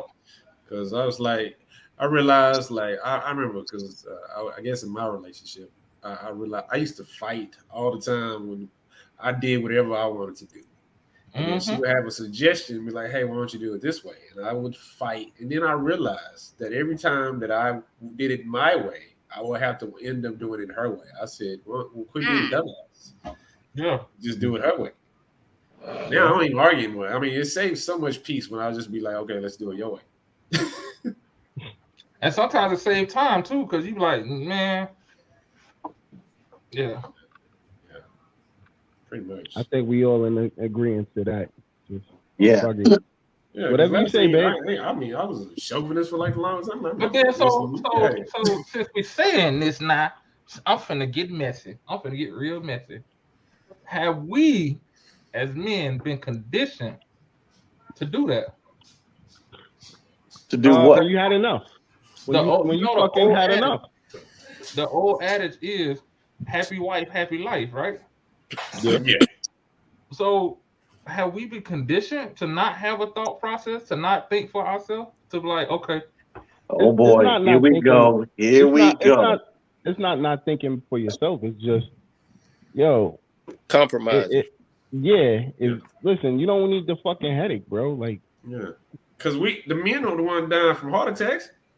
Yeah. What? No, but he's telling the truth though. Yeah, he's telling the truth. That's real. At this point, man, you think smarter, not harder. Yeah, you're right. Let's do it your way. I can't get a heart attack. I'm trying to argue your point of view. You know how less my blood pressure went down since I just said, okay, whatever. Yeah. Whatever you say. But you know, they say a healthy marriage does help a man's health with high blood pressure, and those things. It's called not give a fuck. There's scientific evidence of that. My brother is single, and I had to tell him every day, try to get you a wife, because he like 49 and single. I'm like, all right, man, you're going to wind up dead, man. You're going to be in that house for like 3 weeks, and ain't nobody going to know you're in there. At least when you got a wife, you know somebody can come get you that day. You can have a decent funeral. You can have open caskets, because in 3 weeks. No, what? Oh, my God. Okay. Something wrong with that cat. Something wrong with But This is wild, sadly, I man. have to agree with him because he is honest. Because a lot of men die alone, and if people ain't doing regular well checks on them and they not seeing people, they are being found in the house already deceased. That's why I They tell don't my have no homeboy life to lose alert. weight too. I'm like, nigga, I'm not finna carry your big ass to the fucking hole in the ground, nigga. You better lose some weight, nigga. I said, don't even put me on the Hey, power man. list. You ain't finna lose no Hey, weight. now that's what I miss about having homeboys, man. Sitting shit like that. We be sitting there Yeah. talking. Man, That's hey, what you're supposed to have. Your cigar and cognac brothers, man. yeah. Y'all sit down, have a nice cigar, drink some cognac, and talk Yeah. shit. That's what it is. Dude, you better go work out, brother. You better go work out. Yeah. They be talking about, man, I ain't breathing too good. You better go work out. You know what? I'm not You know carrying. what? You better call your cousins or your little nephews or something. Don't put me on that list. Put me as a So guest. you're not gonna be one of my pallbearers, bro. You're not gonna do it.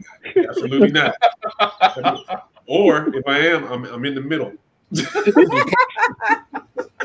I've learned. I've carried enough caskets and no get in the middle. Don't ever get on the edge. Don't ever get in the heat. Don't ever get in the middle. You funny, Take bro. weight off. Ooh, I'm gonna get you there 15 without falling, but we might be a little struggle, but we're gonna get you there, brother. Something You funny. He ain't rap type. is wrong with you. I love it. I absolutely love it. I love it. But you be right as hell, cause them that front and that end. Yeah. Well, women are never. I mean, unless it's your homegirl, you know, y'all try to be petite. You like, I want my homegirl to carry me. Oh man. You know, it's usually the men of the family got to do all the heavy lifting. Mm-hmm. We out there in some church shoes trying to walk on this uneven ground, trying to put you in the dirt. Come on. Oh gosh. Ignorant. You need a check. Ignorant. For real. You need a check. So man-child said, I would rather be walking dead rather than be in an unhealthy relationship. Shit, either way, Well, that's what it is. Yeah, You in an unhealthy relationship, you are walking dead. Yeah, I was say either way it is, you dead. Yeah, you walking Listen, dead. just let me tell you just something. because you say, Oh, go ahead. oh no, I was gonna say, just because you sit there and say fuck it or whatever, don't mean that it's an unhealthy relationship. It just means that you're willing to compromise. Yeah, at certain times you gotta ask yourself, if I can't ask you for a bottle of water in the middle of the night and you can't give me a bottle of water, it's time for you. Like the simplest things, man. Like, come on. Yeah. You know, be like, hey, yo, you walking that way? Can you grab me the remote? Yeah. And if she chunk it at you instead of handing it to you, that's normal. That's normal shit. Then that might be your love language. You might like that. It might be y'all kink. I don't know. Yeah. Did you say it's your love language? Yeah. Negro. Yo. Oh man. Oh boy, man. No. Throwing stuff's gonna be a love language. Everybody different, man. You know how to do a relationship. We just see people be slapping each other when they kiss each other. Over that pass. Crazy. Everybody got a kink. Everybody got something that they vice. I'm like, do you, man? If you feel like you need to bite somebody, bottom you up, do that. Don't bring it over. Yeah, I don't like it, but whatever works in y'all relationship, do it.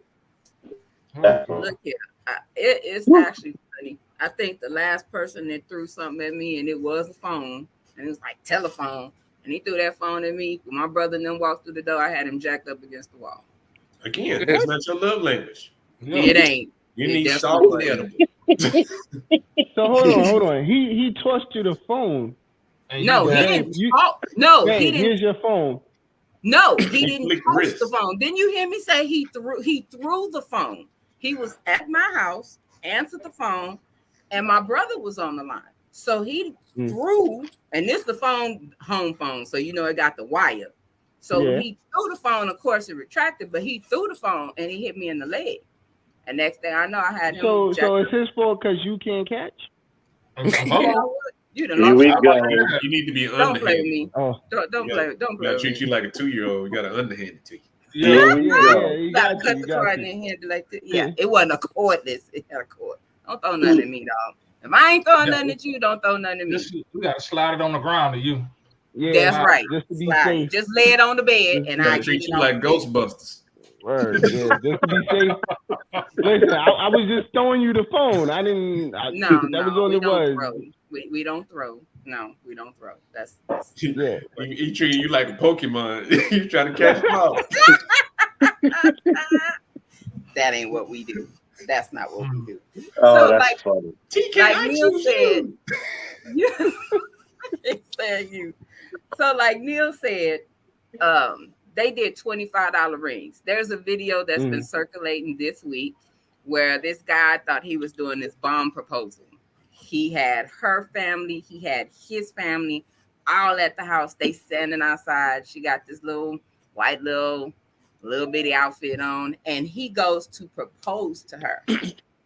She stands there. He's on his knee, and she's like this. Looking at the ring. Looking. So you see his sister and them looking like, bitch, what's the problem? Like, what's the problem? She said, no. She told him no because she didn't like the ring. Okay. I'm cool with that. No problem. Okay. I mean, Well, we ain't supposed I to no get longer married. like you. There it is. It's over. Keep it moving. We So wait for each other. if she don't say yes at the proposal, it's a done deal. There ain't no re-proposals. No, I mean we might still be we together, good. but we ain't together no more. We ain't together. We ain't together. We ain't together. No. Take bye. This whole relationship is over. We'll have to have a conversation on like, yo, what's up? Yeah, I mean, it'll be in private. Cause I want to know. So time out. Your moms was sitting there. You gonna have a conversation when this girl said no because the ring was small? Yeah. She didn't say it was small. She didn't say it was small. She didn't like it. We can always exchange that out. That's an ungrateful ass woman. Yeah, you can switch that out. Yeah. You're like, I ain't like the ring. We gonna go back and get the ring that I like, but we still gonna be engaged. Boom. And we Let me tell you. Be outright and say no. She should have said yes. Yeah. Don't worry about it. Like because he bought hit on me. I'm not gonna say no either. he bought all the kinfolk out there. He bought, you know what I'm saying?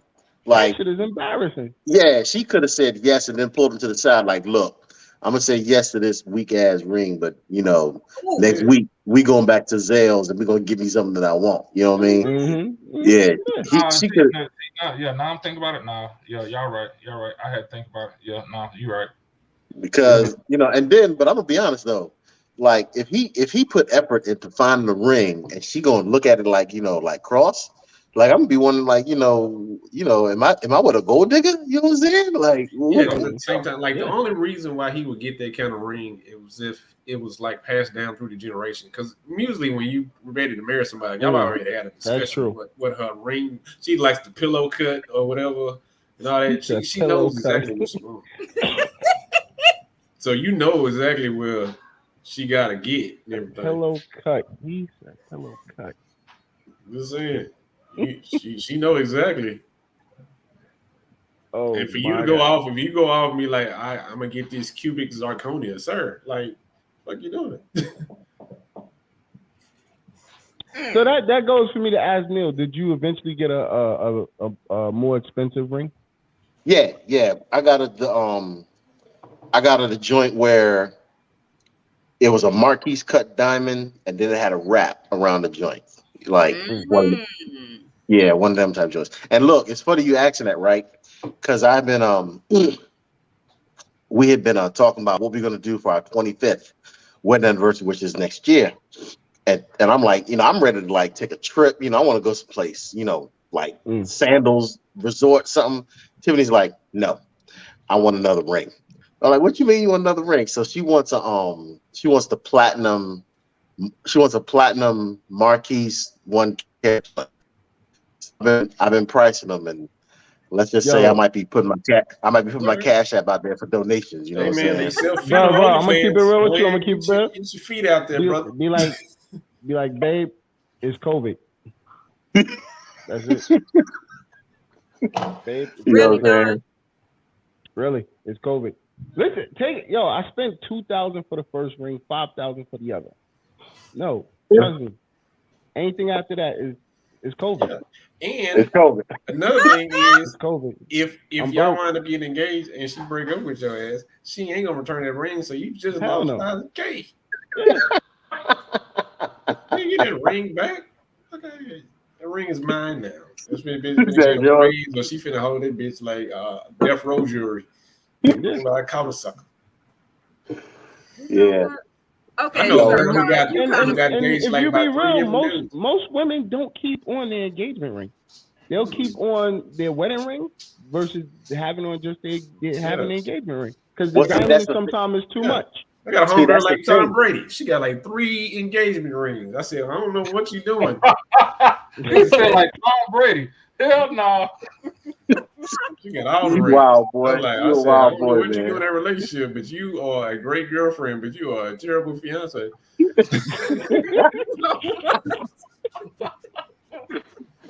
Oh shit. He said she a terrible fiance. Oh god. Oh my gosh. Oh Okay, god. so God, what's your input on this? Because you've been quiet on it. I mean, I don't think it really matters about the ring. You know what I'm saying? That I look at it, that's like gold digging move right there. She's sitting there looking around at the ring and shit. This man probably love her to death, and she might not find that again because she, you know what I'm saying, wasn't satisfied with the ring. So, yeah. Mm. Yeah, because I mean, like Beyonce, if you like it, should have put a ring on it. Well, I tried, bitch.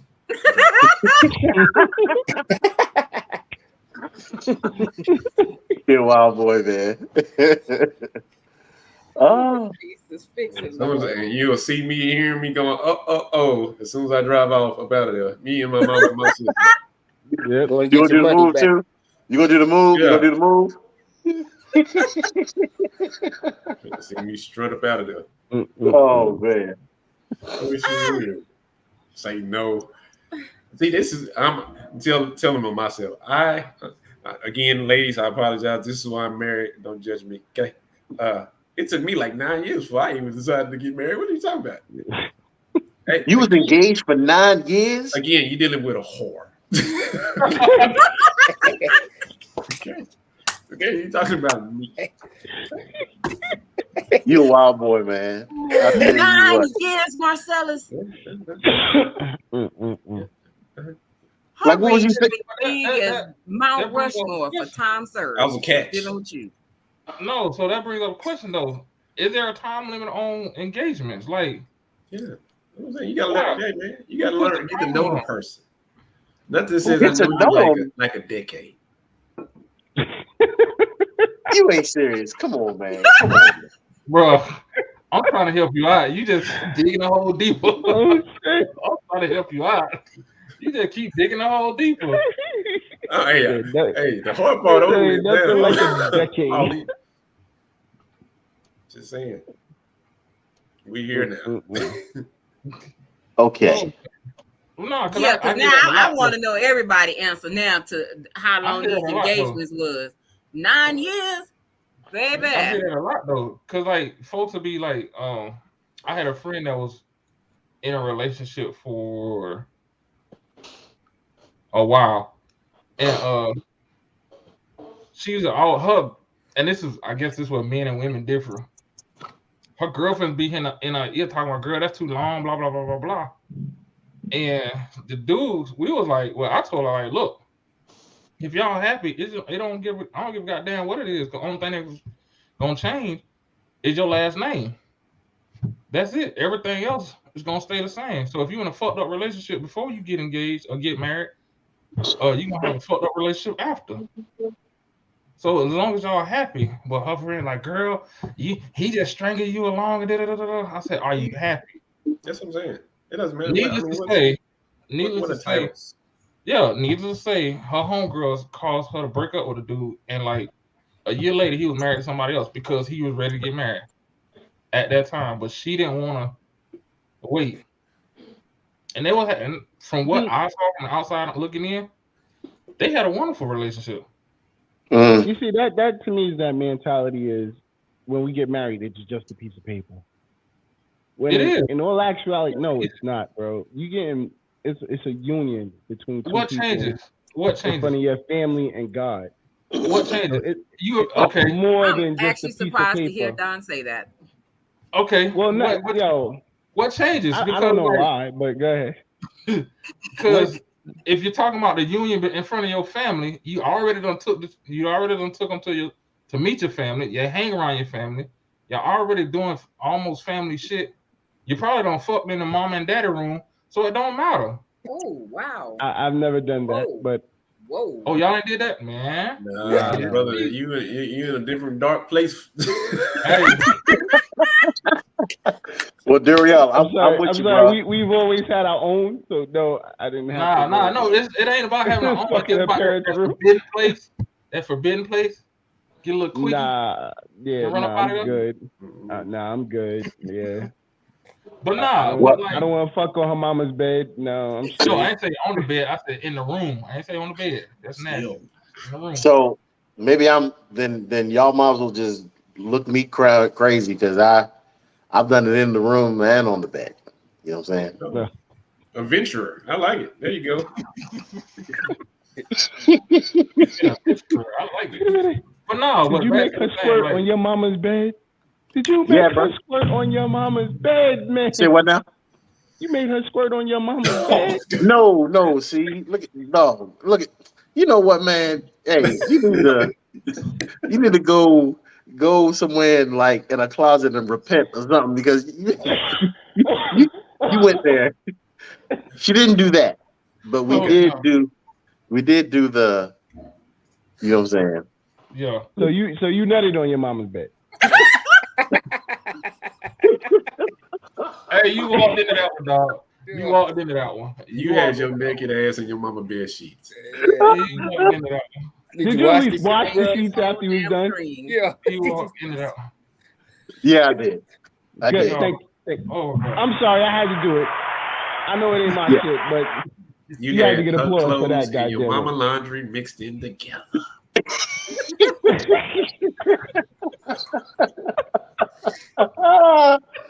So, but to answer the original question, you know what I'm saying? Now I'm a little different. Like I knew I wanted to marry Tiffany like 2 months later, so I was ready to get married 2 months after. But Tiffany would have rather been engaged for like almost 2 years.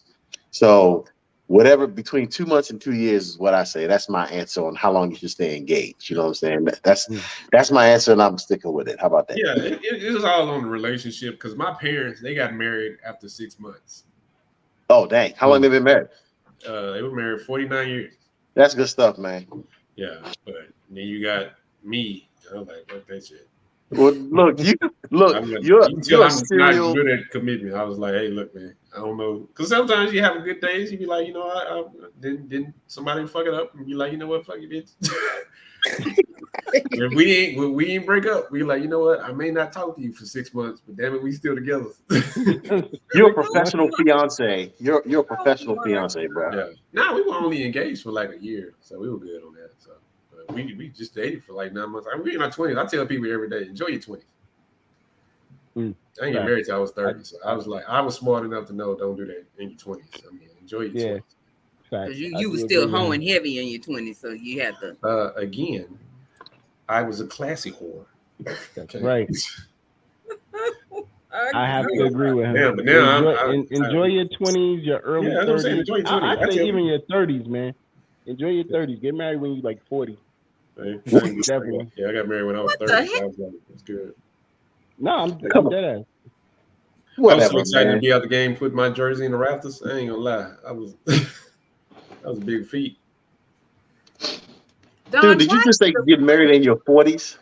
Yeah, get why married in your 40s? Because you should have got it all out your system by then.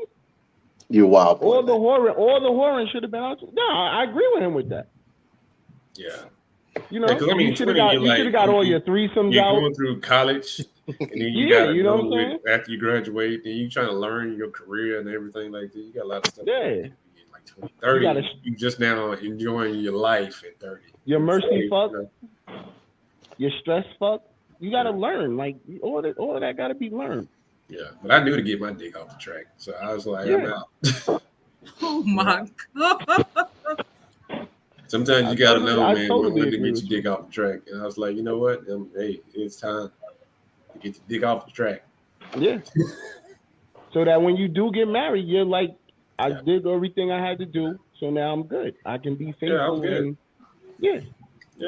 I'm not finna be a statistic. You know, I'm like, you out there, you finna be a statistic. No, absolutely not. Not gonna grab me on no fucking commercial crying and shit or happy, because now they happy now in the commercial. They're not finna have me on any fucking commercial happy and shit. Like nobody wants to be happy they got an STD. Fuck out of here. Nope. I'm out.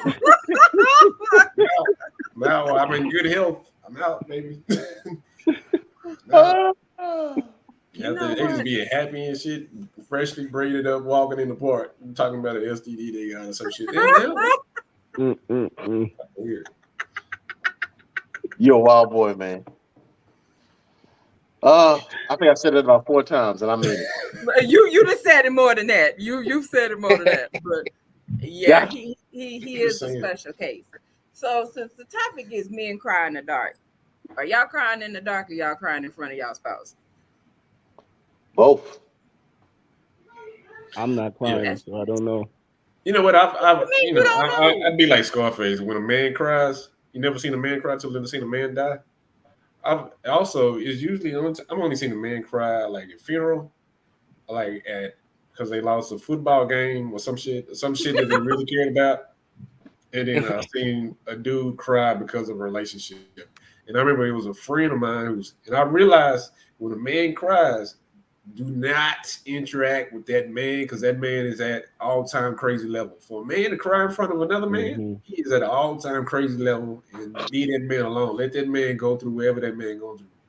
Don't go over there and console him. You do this shit at a funeral because you know shit's supposed to happen. But I'm just talking about like if he got into it with a girl, you'd be like, don't try to make fun of him. Don't be like, hey man, you dealing with a tiger with a nail in his fucking foot. You dealing with a wolf right now, and all with a damn chain. I'm like, dude, don't do it, because all that anger is gonna be pushed out towards you.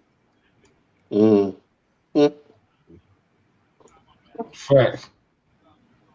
Yeah, so Don, you ain't shed not a now tear. Like I mean, when I was younger, now I don't know. Fuck, I'm crying for you do know you human, right? You're not a robot. You got feelings. Yeah, like I ain't crying. What I'm crying for?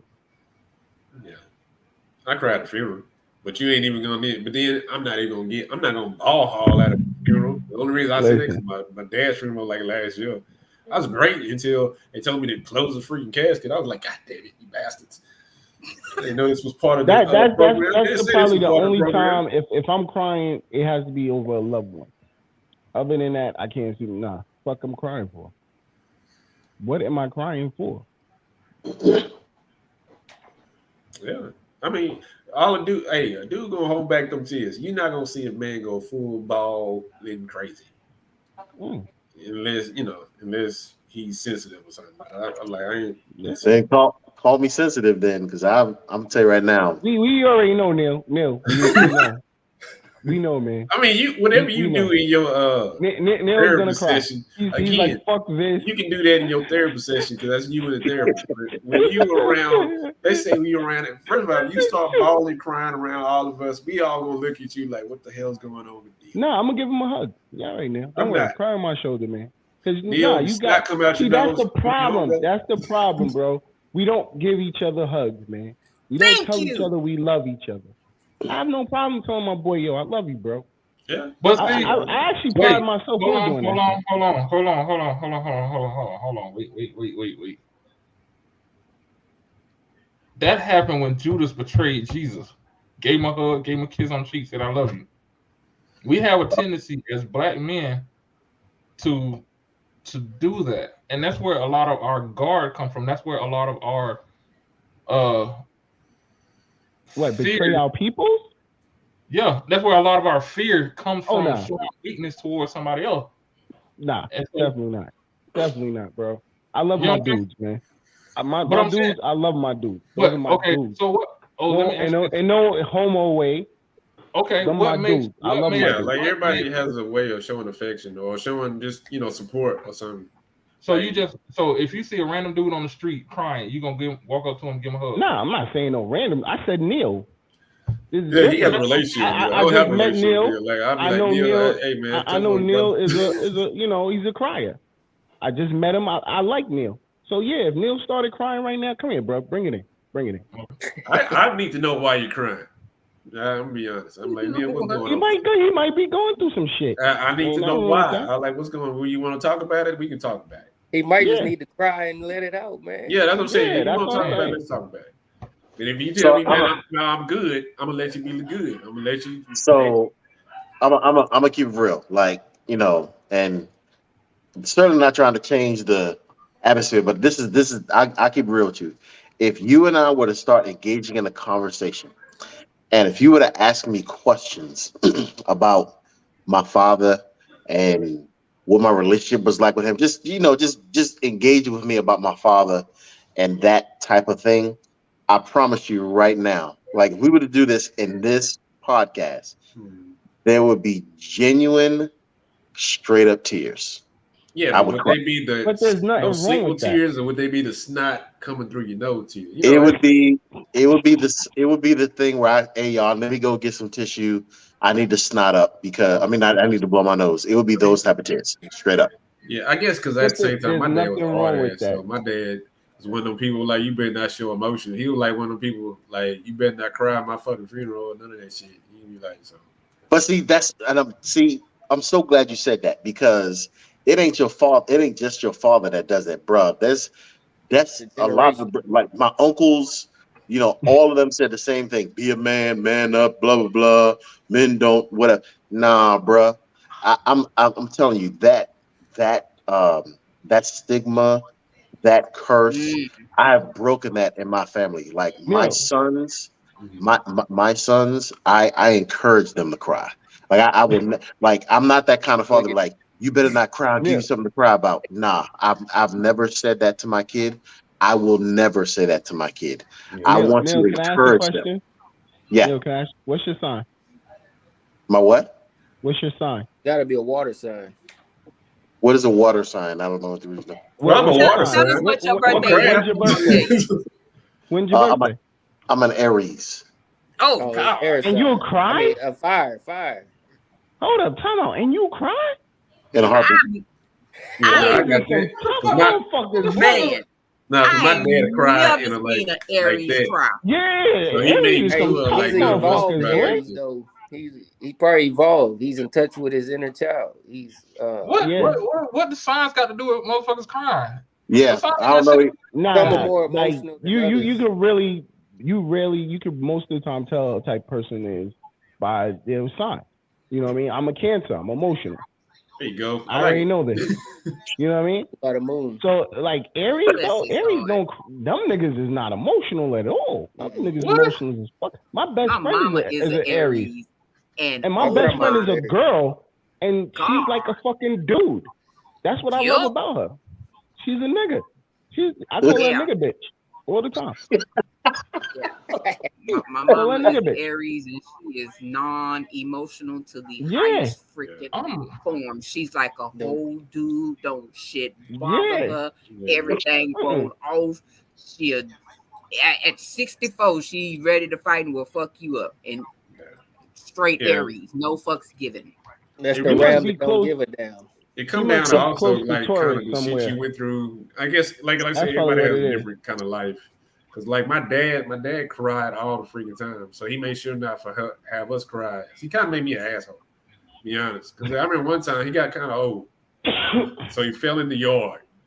And then like I'm like in the kitchen, like so I'm like right next door. But he decided to get and call my brother, who was on not even at the house. He called him on the cell phone to come pick him up because he said I would have came out there and laughed at him for a little bit. He said I didn't want to deal with that shit. He's like, I called your brother. I'm that guy. I'm like, hey, it's certain things I ain't gonna deal. Like I just not that emotional. I'll be like, okay, that's tough. But I'm still tripping off this sign. So That's what I'm tripping off of. I'm like, But bless look, I mean, you. he might be. They got a I'm lot to thinking do he's with it. close to Taurus. That's probably why he's a crier. He gotta be on the cusp of Aries Taurus. Gotta be. okay, I don't know. Taurus is a bunch of crying. When's your motherfuckers. birthday, Neil? The date? April the 9th. He's Nah. pure Aries. He's pure pure Aries. Aries. Yeah, First through the that's ninth. some weird shit, boy. Yeah. So if hey, I sometimes I look at these comments. This lady, Miss 24/7 Diva, said first Aries ever. Like I don't get it. Like Not Because because Aries, I'm Aries telling you, is built They're Aries, different. fire. Yeah, they they're just be built like, Element different. is fire. yeah, like Aries be like all up in the club, fuck everybody. Like Yeah. they don't care about nothing. They Nothing. give Yeah. no fucks. They're not emotional. You ain't finna catch an Mm-mm. Aries cry. Like Yeah. it's all about them and they world. They don't care about nobody. It's clearly really fuck everybody and I'll fuck you up. And I'm telling you, my Well, mother let me ask is you. one of the most His, you know what it hardcore is? His moon Aries. must have been in Venus when he was born. That could have been it too. It could have been in Venus. His ascendant But Neil, sign didn't is you probably not? like y'all are water trying sign or to something. astrologers and meteorologists and shit. Like, what the fuck? Nah, See, this is that's us. my shit right there. This is us spiritual people around here that go by birth to look at sun signs and retrogrades and See, all look, that not little Aries. stuff. We look to those things. But Neil, So, you used to be a operate. thug, right? Like before you had therapy, you were a thug before therapy, right? I wasn't. So You weren't like okay. You always okay. I was just because I remember you were so saying I'm you never cried before therapy. I was trying to. I don't know. So I'm gonna tell someone here, and I'm. It's funny, like y'all are talking like crying and all that. Like I'm gonna tell you something that I've never told anybody. Like I've never told this to anyone. One of my favorite movies is Armageddon. Okay, Oh, that's the my joint shit where too. the meteor was about to hit the joint and all that. Yeah, that's my shit. Yeah, there's a line in that movie that every time I hear that line, I actually cry. Okay, it is the That's the line end. where, huh? That's the end of the movie. The joint where the pilot goes, I would like to meet. I just want to say hello to the daughter of the bravest man I've ever met in my life. Yeah. When he says that line, I literally cry. I'm talking like every time I see that movie, and I've Boy, I seen that thought you movie were at gonna least say 7 times. Aerosmith. Don't wanna close my eyes. Don't wanna fall asleep because I miss you, babe. I said, boy, that song be wow. Mm, mm, Yo, mm. Listen, this is first of all, this is a no judgment zone. But True yo, that. I definitely want to commend you on being a man that cries. There's nothing wrong with that. Yeah, You know what I'm saying? Not at Honestly. all. I don't do it, but I've only cried in front of my girl twice. I cried. Word? They had the Katrina video on HBO when they were treating all them people raggedy in New Orleans after the Hurricane Katrina when they had their documentary. And then I cried one time at church. And then she laughed at me. I said, you know what, never again. I be seeing the It was devil Easter cry. Sunday, I be too. kind of She was I like, be what the kind hell of you caught doing? off guard I'm seeing the like, devil you're cry. right. You're right. How dare I open up my soul to you? You're right. You're right. So God, you be crying, bro?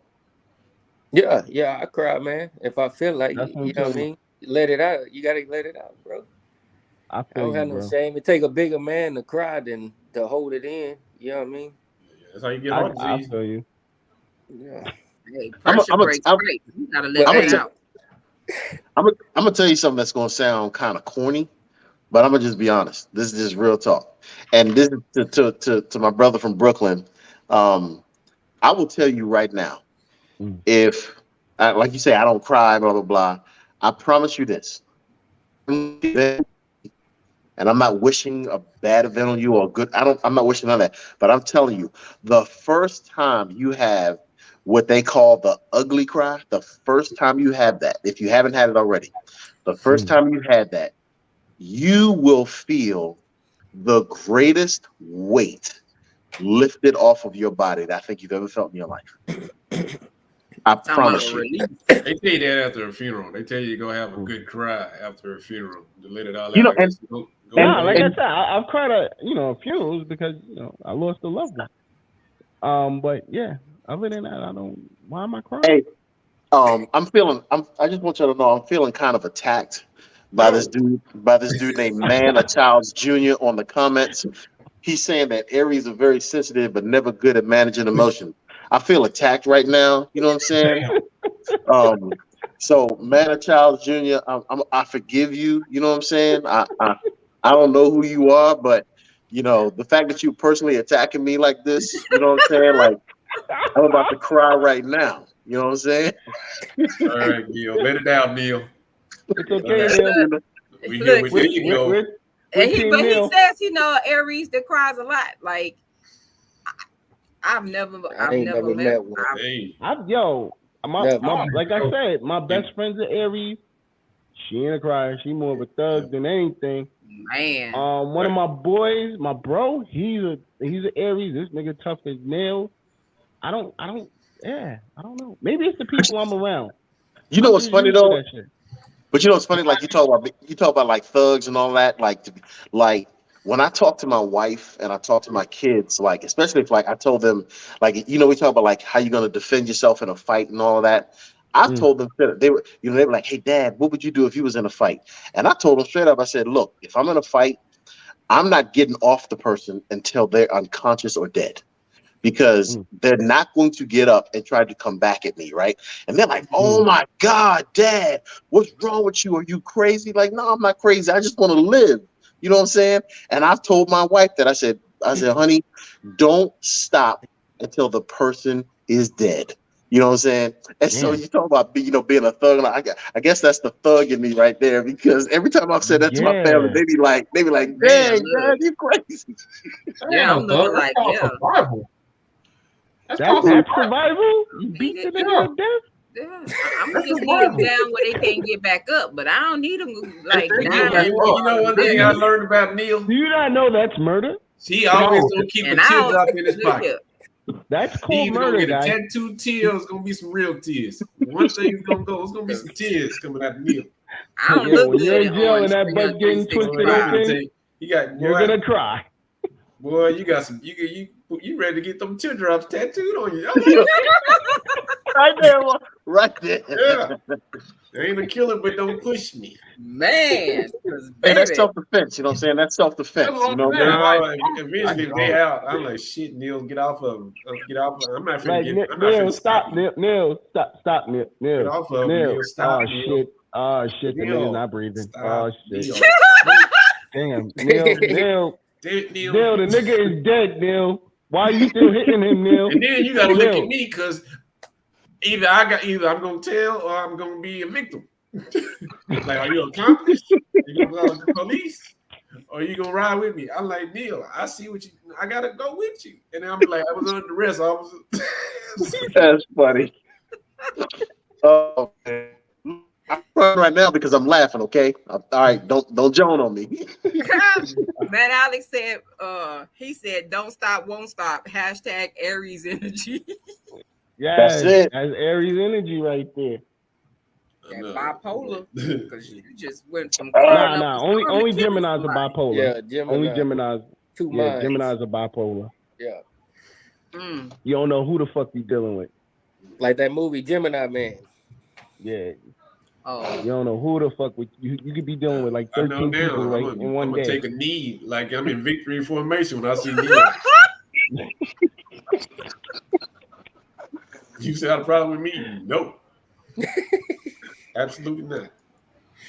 Like, Neil, remember? I told you I'll hug you, man. Yeah, I'll hug you. Neil, if Neil asked me, you raise your voice to me? Absolutely not.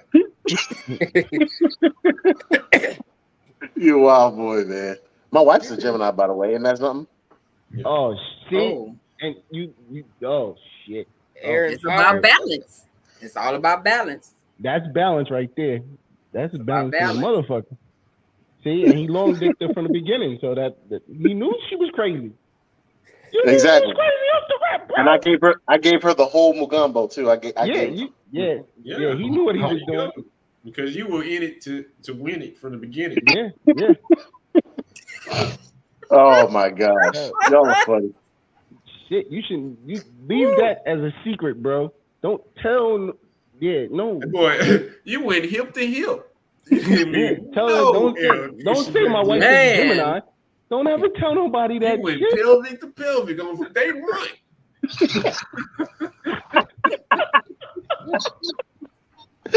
You leave nothing back there. You know, remember the song? It say, "Give it all you got." Belly button to belly button. Y'all are funny. Oh man. So comment says, "Hi Morgan." Morgan says, "My height alone has stopped about 95% of all my fights." Damn, that's why Morgan.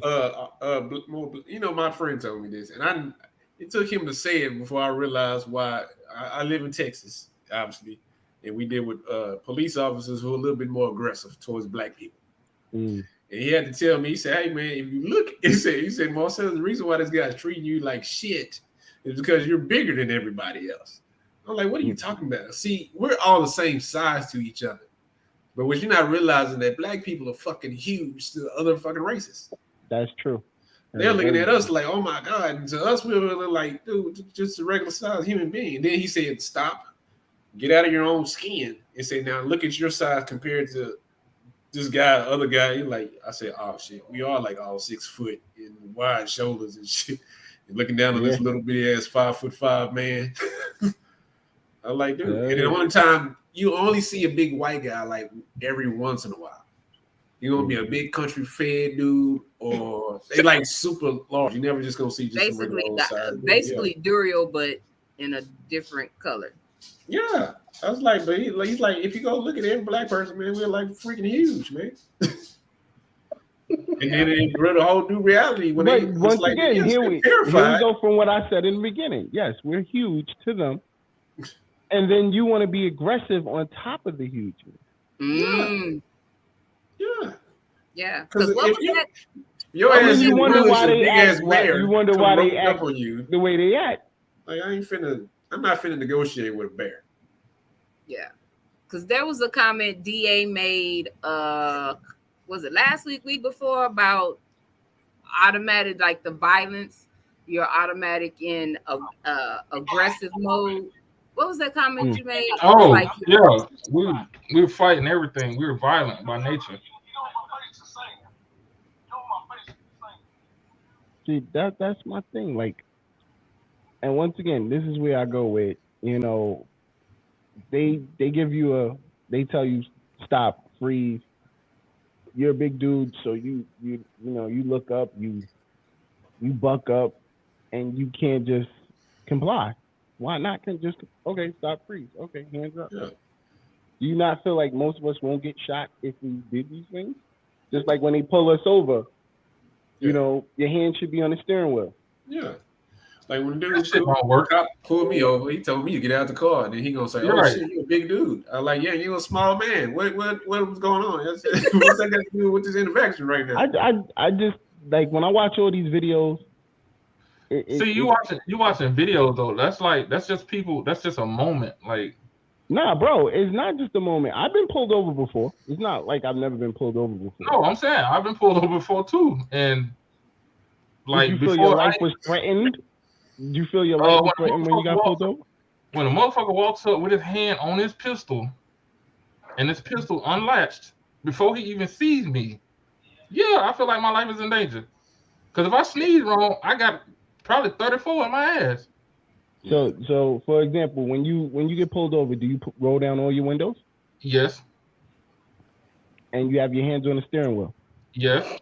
So where's the aggression? Fuck, I don't know. Why the fuck they walking? You need to ask the question, why are they walking up to the car with their hand on their pistol?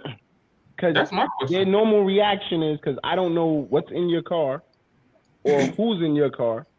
So, they're just holding it. It's not out. It's being held. It's the difference between holding. I know I'm an avid firearm person. It's the difference between holding it and having it ready. They have it ready, which means their finger is overlaying the trigger. It's laying on the trigger. Yeah. So you Are you feel saying that that everybody in Brooklyn know? you feel that he has his finger On the trigger. overlapped on the trigger off rip. You don't have Off the rip. It's not long fingered. It's just It's on right on there the on trigger. the trigger. I see it. And then it goes And from this is here. every cop you've ever dealt with? Nine times out of 10, yes. Yeah, but are you Damn. saying that every cop in Brooklyn does No. that to every single person, no matter what their color is? No, I'm not. I'm just saying when I see majority of people being aggressive, not complying, that's where your problems start. Yeah, but License like a lot of how times, many I don't even give times them an opportunity how many to times off the rip express you've themselves. heard license registration? That's what I'm saying. If you get pulled over, you should already have your license and registration. Yeah, I had Registration that out. shit in hand already. So if it's already out, Because if there should be even no if you issue. don't ask for it, you already got it out. So if you do ask Yeah. for it, bam, here you go. Because you're not finna yeah, keep but y'all are dismissing the fact that, like, on a regular basis, that police officers are more aggressive towards brown and black people. You're totally skating over that. They are. Bro, You know what I'm saying? No, they are. first of all, I have officers in my family. So they've told me many times there's I good used to work officers, for the there's police bad department. officers. You know what I'm saying? There's good officers, there's bad officers. I'm not gonna tell you at any time, point blank and period, that there isn't. Yeah. But it's also how you handle a situation. That is not the case though in every look, like, come on, man. Like, we have video evidence of the fact that, like, cops, let me tell you something. It is the greatest Jedi mind trick that police officers feel like black and brown people need a more aggressive approach than any other people. That's And it because they're happens all the time. It happens all the time. That's their Look, bias. say what now? That's their bias. Yeah, like, I used to work for the police department, so I know exactly what their bias is. Look at the state. Look at the state of the world. Black and brown people own the least amount of natural resources. We own the least amount of land. We're the poorest of every single solitary ethnicity on the planet. We have not one nuclear weapon, not one tank, none of that stuff. Yet they fear us. Why? Because they are at a disadvantage. Of what? Let's say we're faster than them, we're bigger than them. That in itself puts them at a disadvantage. No, man, you about to. So if they try to come out and be arrested you, they tell you got running. You mean to tell me a guy with 30 pounds of gear can outrun a dude who runs with 4.3? They ain't trying to run after nobody. Dude. Because at the same time, you gotta remember that's their job. Mm-hmm. That's not our job. Yeah, that's their job. Because they're gonna get talked about when they get to the damn stage. Oh, he got away from you. Bro. These are people who did not go to college. He's right. Fresh out of high school who are dumbass. He is absolutely right. Who put on a police uniform. Right. Tell me one person who was a police officer who graduated college. Up here, you have to do 2 years of college. In New York. Graduate, not associates. Let's talk about a bachelor's. Yeah. Well, wait a minute. Hold on. That's community college. Wait. You said, hold on, bro. You just said that we're at an advantage physically over. Are you serious? Absolutely. Yes. You don't feel, because you know what it is? It's like you don't see the aggression. You know, like I said, I watched the video. Matter of fact, I think it was yesterday I watched the video. And I was in the car and I'm just watching the video. And first of all, the dude rolled his window this far down and kept asking the cop, why you pulled me over? Why you pulled me over? Why you pulled me over? And as soon as the cop got there, all he did was say, license and registration. Why you pulled me over? Why are you questioning? What is all? That's the aggression right there. You started the aggression. Okay, so what if their response? Okay, because I get this a lot. I comply. I give them license registration, and their reasoning for pulling me over is I fit the description. Okay, so let me ask you a question. I was 16. You fit the description. Yeah. Fine. They had the whole block. Did he say you were under arrest? I was 16. Did he say he was under arrest? Under arrest? Did he say drop your keys on the ground? get out the car. Toyota Tercel. Nothing about that says gangster, sir. Listen. Exactly. I'm in a Jetta. a big. Not going to drive by the Toyota Tercel. And you pull me over because I fit the description. How you fit in a Jetta? Ain't common. Mind your business now. Mind your business. That episode, maybe I was gonna say the same thing, but I kept that to myself. Y'all gonna make me go get some more scotch because I'm about to be. I cannot believe I'm listening to this conversation. Yes. Like, are you kidding me right now? Like, did you watch the entire video of George Floyd? I did. Yes, I did. And you know what? And that was a situation where he dealt with racist cops. I agree with you. Yeah. I'm How many not cops did it saying take to all subdue cops. George? I'm not saying all cops aren't bad. I'm not saying all cops aren't good. How many cops did it take? But I'm saying that majority of the time there is occasions where we just don't comply and it causes things to go further. Well, shit. I guess that is so not true. I've been pulled over in Virginia, where I think is the most racist state in the world to me, and people will tell me I'm lying. But even dealing with that officer that day, I had my family in the car, did everything I was supposed to do, and he was very aggressive. And all I did was, okay. He was like, "Well, I'm gonna write you a ticket." Okay. He wrote that a ticket. pisses them off more because now they like, how he wrote dare a you? ticket. Yeah. I need you to sign this. Okay. Anything else? Have a good day, officer. And kept it on my way. Yeah, okay. Because I've learned, this is what I learned. You can only hold me until I sign this ticket. Once I sign this ticket, there's no need for you to be talking to me again. And I hurry up give me the ticket so I can sign it. Yeah, I can keep. I can fight it in court. I cannot fight this ticket in the street with you, sir. Give me the ticket so I can sign it. If you say I'm speeding, cool. We'll just go ahead and deal with that. I'll deal with it in court. I'm gonna say this. I'm gonna say this, and I mean this. Like we've been keeping it a buck the whole podcast, and I'm gonna say this. That when you say that non-compliance is most of the issue, you sound like you belong on Fox News. Why? Because that is the furthest from the truth.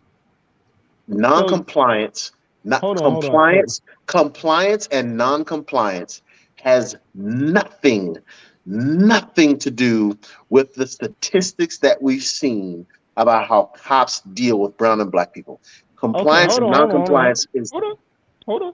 Let me just reply to that because I should be on Fox News, which I hate Fox. No, you sound like I'm just insulted. I'm just totally insulted because I just disagree with Fox all the time.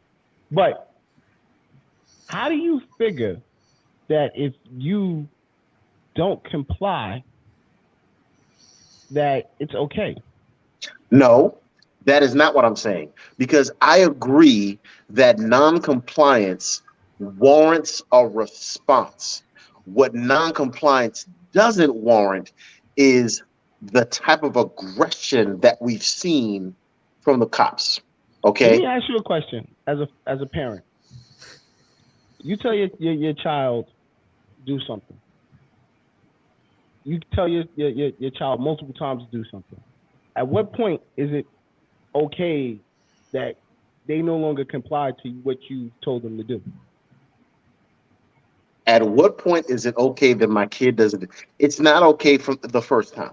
So when do you show the aggression? Now, see, because now we're conflating two different issues.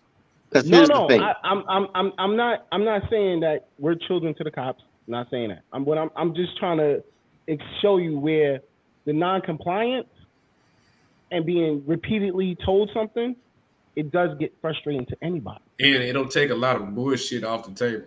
Like you can't come with bullshit. Like they have always the excuse to do shit when you're non-compliant.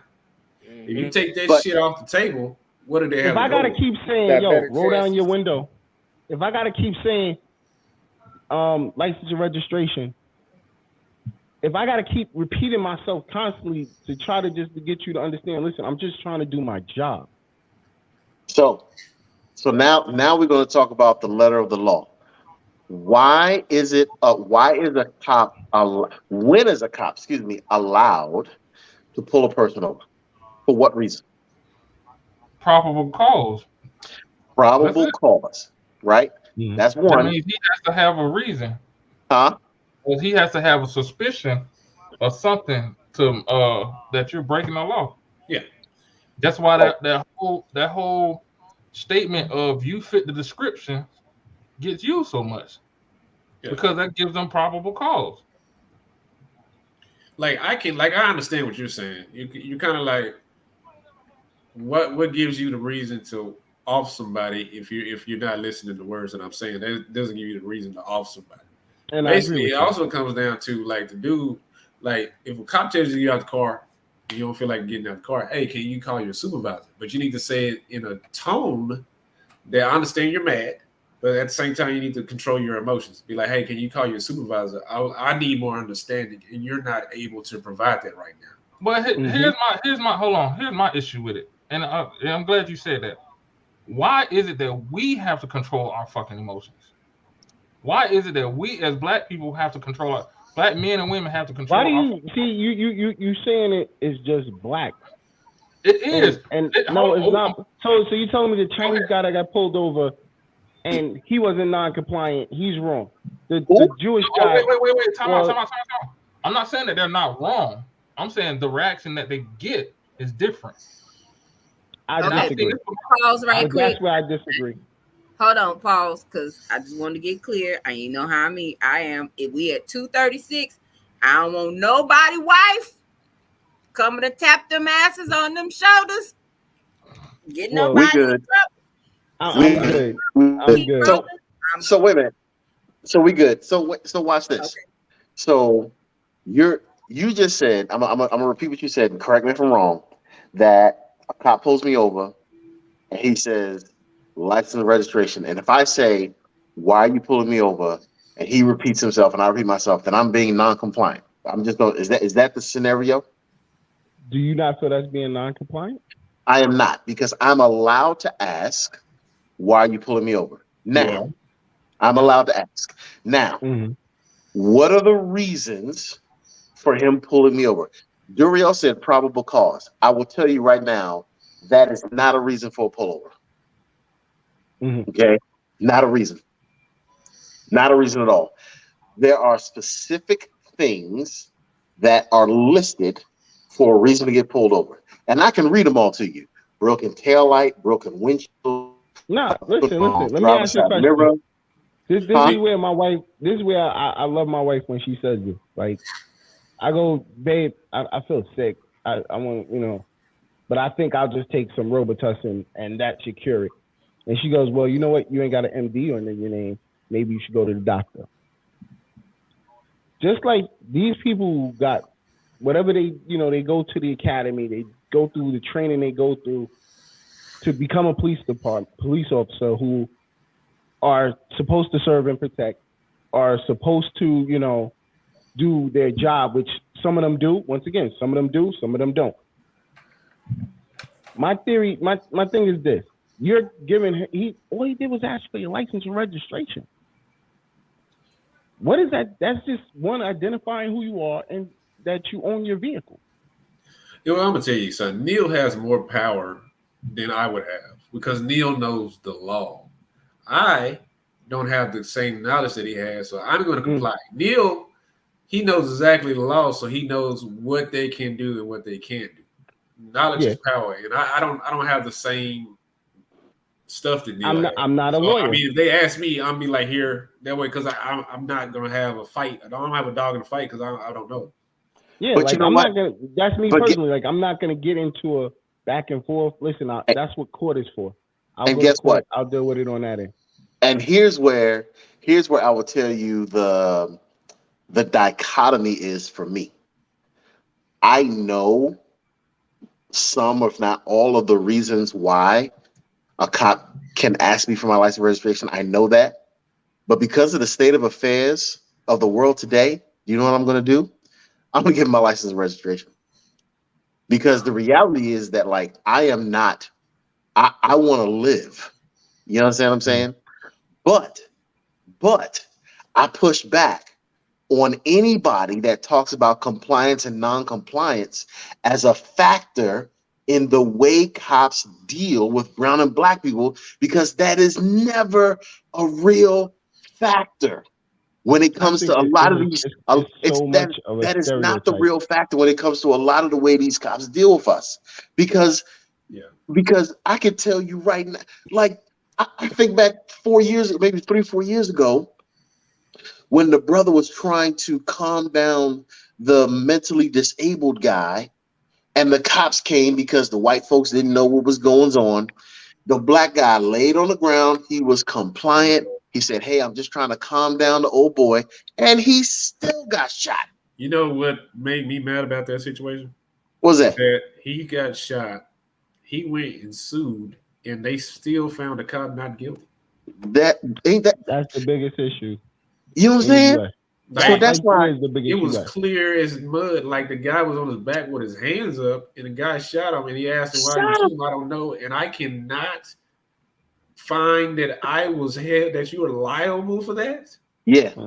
So that's why when you talk about compliance and non-compliance, when you talk about compliance and non-compliance, you know, when you bring up that statement, I was trying to jar. I was trying to jar you when I said you sound like people on Fox News, because them cats like Candace Owens, them twin brothers, them light-skinned twin brother niggas that be on there talking about, you know, George Floyd deserved what he got. Them niggas, they the ones that use that same language about compliance and non-compliance.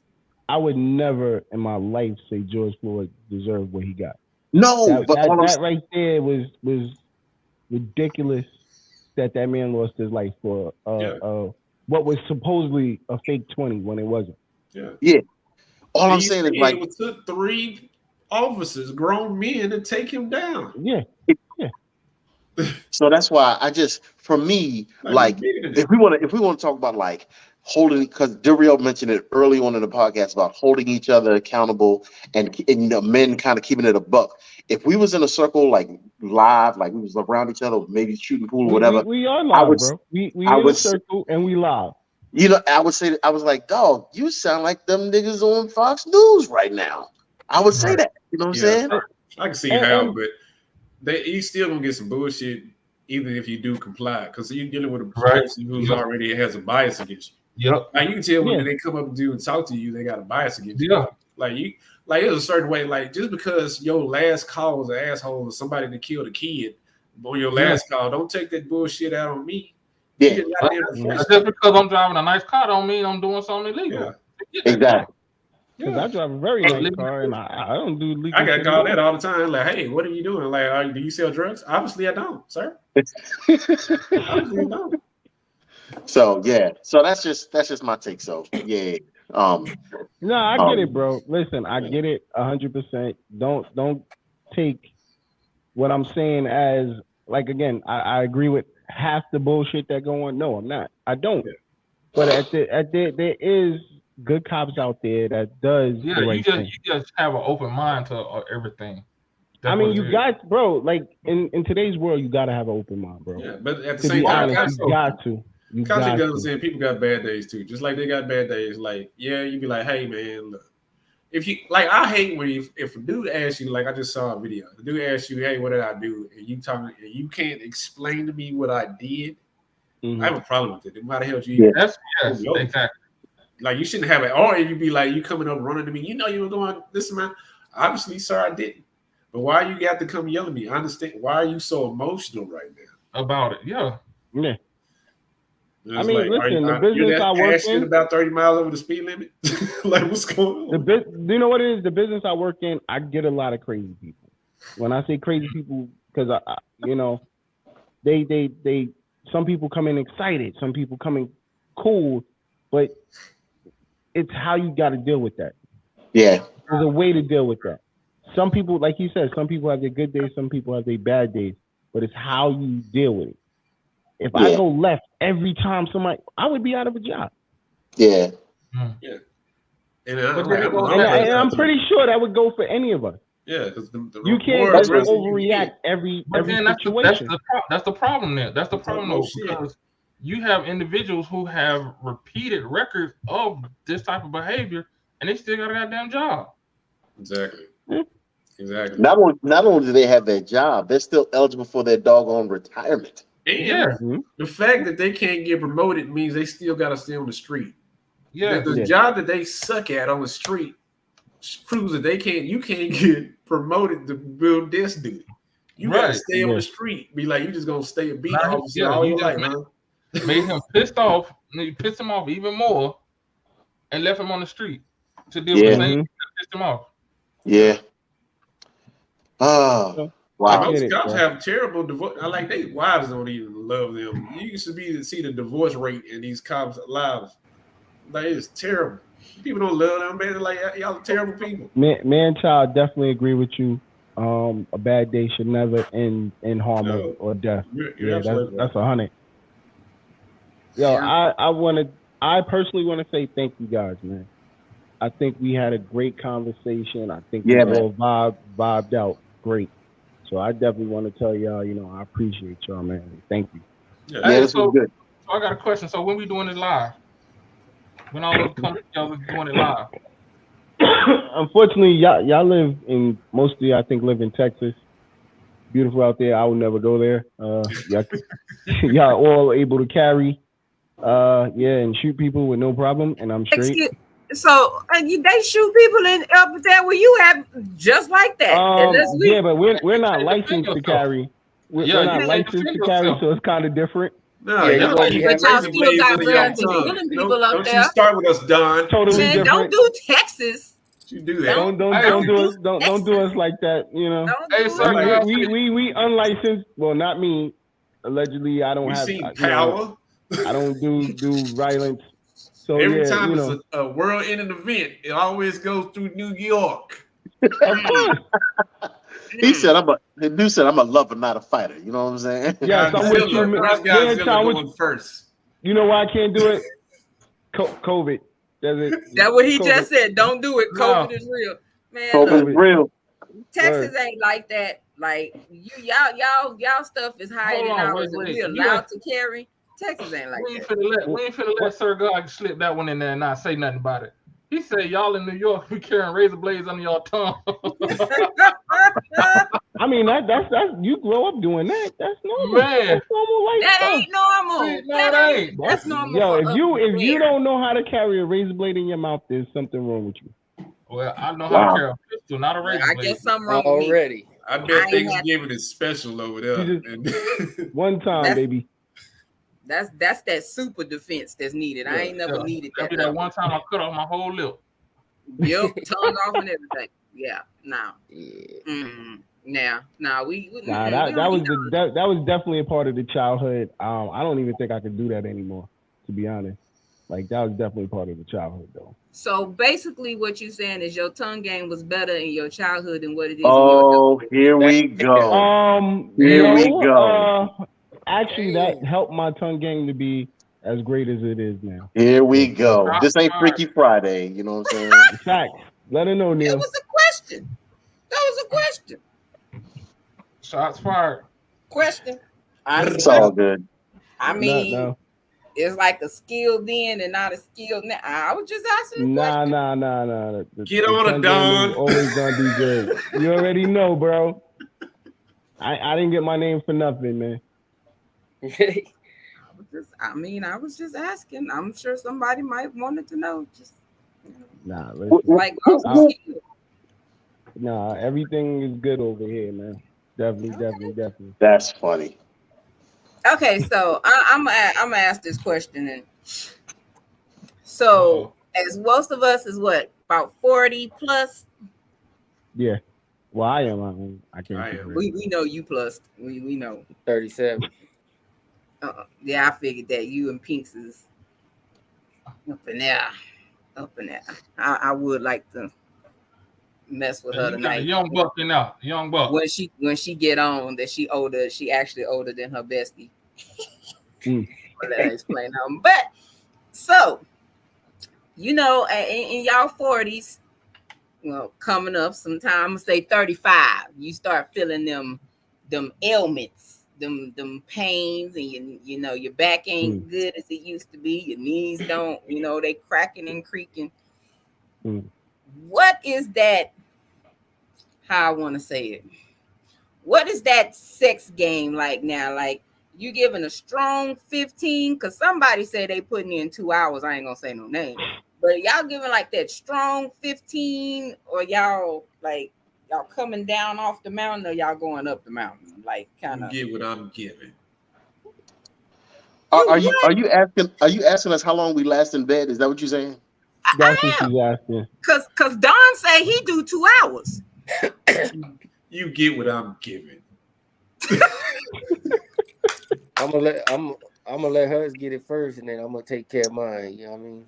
That's so how long that take. Being unselfish. That's what. I mean, that's that's what I've been trying to explain to her. Like that's just real, I'm man shit. like Bernie Mac. 3 minutes. That's all the fuck I got. That's a heavyweight 1 round bout. Oh, yep, and motherfuckers got knocked out in the first round. Yeah. That's it. Like That'd Monopoly be my night. goal. Whatever I rose. He said one night it might be good, one might not be bad. Either we gonna get the Broadway or we gonna get the Baltic. Whatever I roll. You know what? Isn't it like her to ask this question at 2:30? She's like, "We don't want y'all wives to come down here and tap on your shoulder," but then you go last in bed. Yeah, see. I'm asking because hey, let's be real. As we get older, things happen for Black men. Diabetes kick in, high blood pressure kick in. So those things affect y'all's y'all's performance. Your blood pressure medicine. All that stuff. Thank you. All that stuff starts to affect y'all. If you want to live past 56, don't overexert yourself, fellas. He said, don't do what? Don't overexert yourself. Okay? Oh, they get what you giving. Okay, I'm saying, like, don't go out there acting like you're 25. Thank you. You better pace yourself. Listen, thank you. I learned. Let me tell you something. You better act like it's contractions. You better learn to breathe through it. It's about affection. It's about making sure that your spouse is good, that your spouse has climaxed enough. Yeah, that's what it's about. Yeah, foreplay becomes 16 play when you get 40. Take care of your spouse. That's what it's about. So I'm gonna repeat what my brother Sir God said, that for the past 24 years, I'm gonna say 22 years, 22 to 24 years, my goal has always been to let her get hers first, and then I get mine, because every man know you're gonna get yours, you're gonna bust a nut. It's just it's eventual. But no, hold on. Let me tell you something. After every championship is confetti. It's not guaranteed. It's not guaranteed, because there's been nights I haven't busted that. So yeah, it's not guaranteed. But, okay, well, long as she's good, that was my goal. Well, then I speak for myself. I will always bust a nut. I'm giving confetti every time. She gonna be mad in the morning, like, man, your stuff dripping down my leg. You know what I'm saying? So that's just how it is. You know what I'm saying? Happy New Year.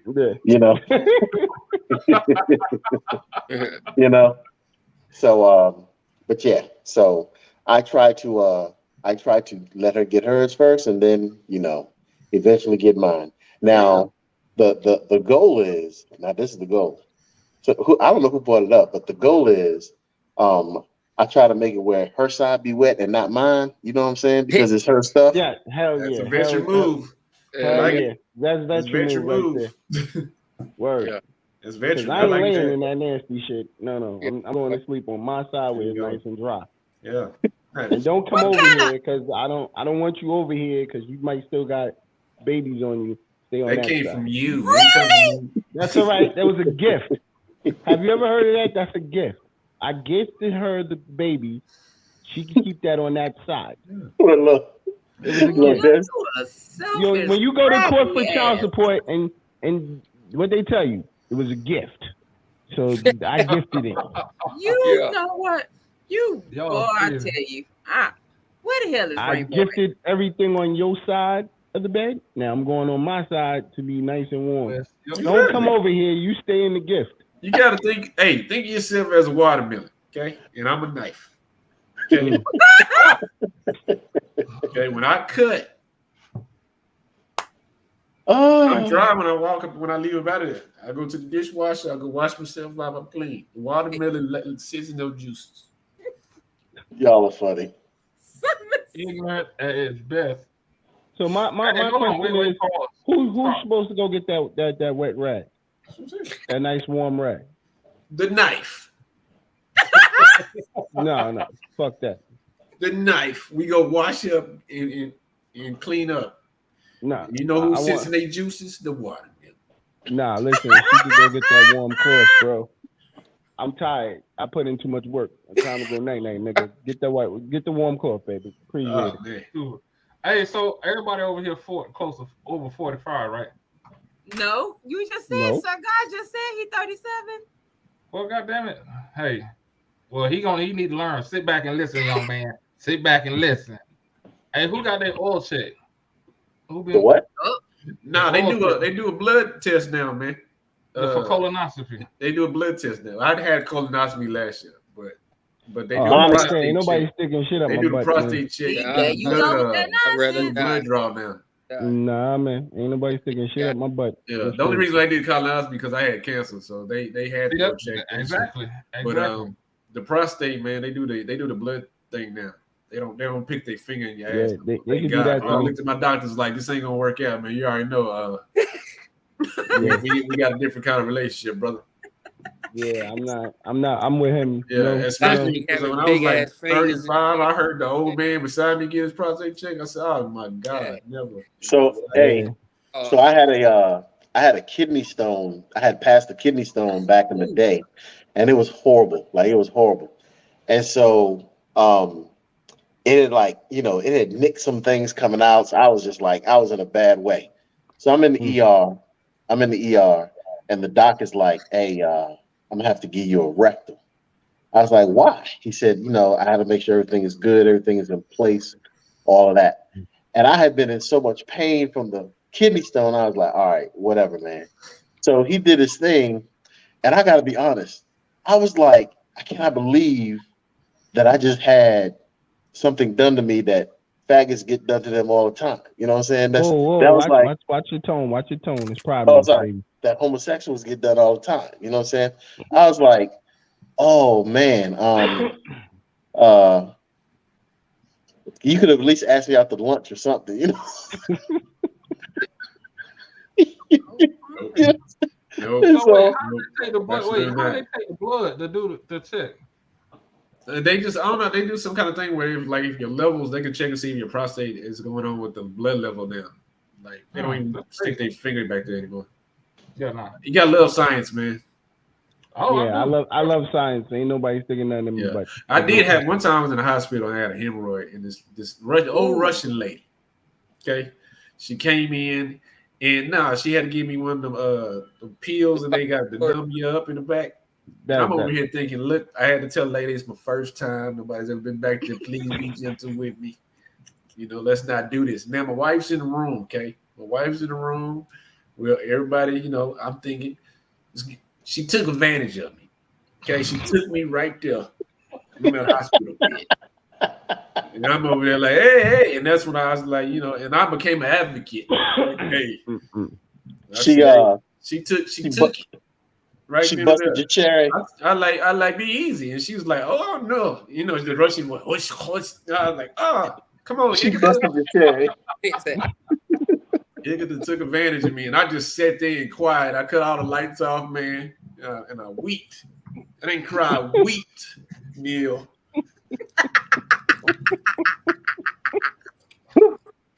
Oh shit! Hey man, where your next show?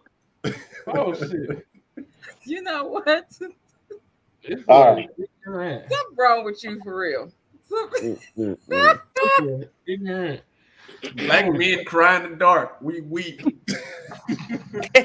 Look, especially after that, right? Woo! Woo, I was young Jesus. though. It did a job, but baby, I'm like, take your time. She rushed. She did a rush job on me. Like she must have had other patients or something. I was like, Oh, I ain't gonna lie. man The worst said, part. Oh, man go ahead. said, so that's why men cry in the dark. That's why. Basically. That is why. I ain't That is crying. why. I weep. So basically, Sir and God and Don said, "Fuck that. That ain't what." Yeah. Yeah. Y'all ain't doing a colonoscopy either. Oh, I'm Nah. doing You it. be knocked I got out, one. man. I got one. I mean, I done. Your You life go on to the sleep line. for that. Surprised You what go you to do with sleep your for life that. on the line. Oh, Nah, you go to sleep for that. So that's Yeah, I was good. I went to sleep. Oh, so you okay because they putting you to sleep? But if you ain't getting nah. put I to mean, sleep, that's something you gotta check your stomach and shit. Yeah, I've done that before. Yeah. But so yeah, I if was you knocked missed the out. 2 hours, you'll do that, but you ain't gonna get your prostate checked. Yeah. Because I'm Nah, not you finna ain't sing Michael not Jackson. while I'm woke. Do you know remember that? the time? Niggas ain't sticking nothing there when I'm woke. No. Nigga, do that shit while I'm asleep. No. Okay. You trying Ain't to no fight? man supposed to be feeling no knuckle.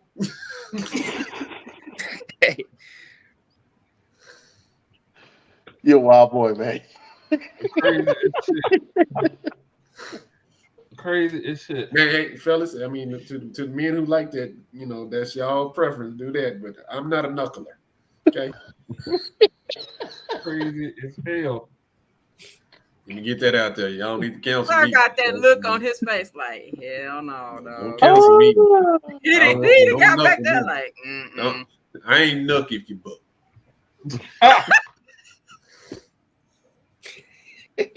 Woo. know. All right. Yo, it is I'm now cried 12 out. I'm o'clock laughed my out. time. Hey, It's I was thinking 12 the same o'clock thing. my time, and I do got to go to work tomorrow. Do you? Yeah. All right. So, yeah, because we Holy are at shit. the 3 hour mark, like real talk. Like, Yeah. yeah. Yeah, but for real, yeah, we all need to get together live and just do this again.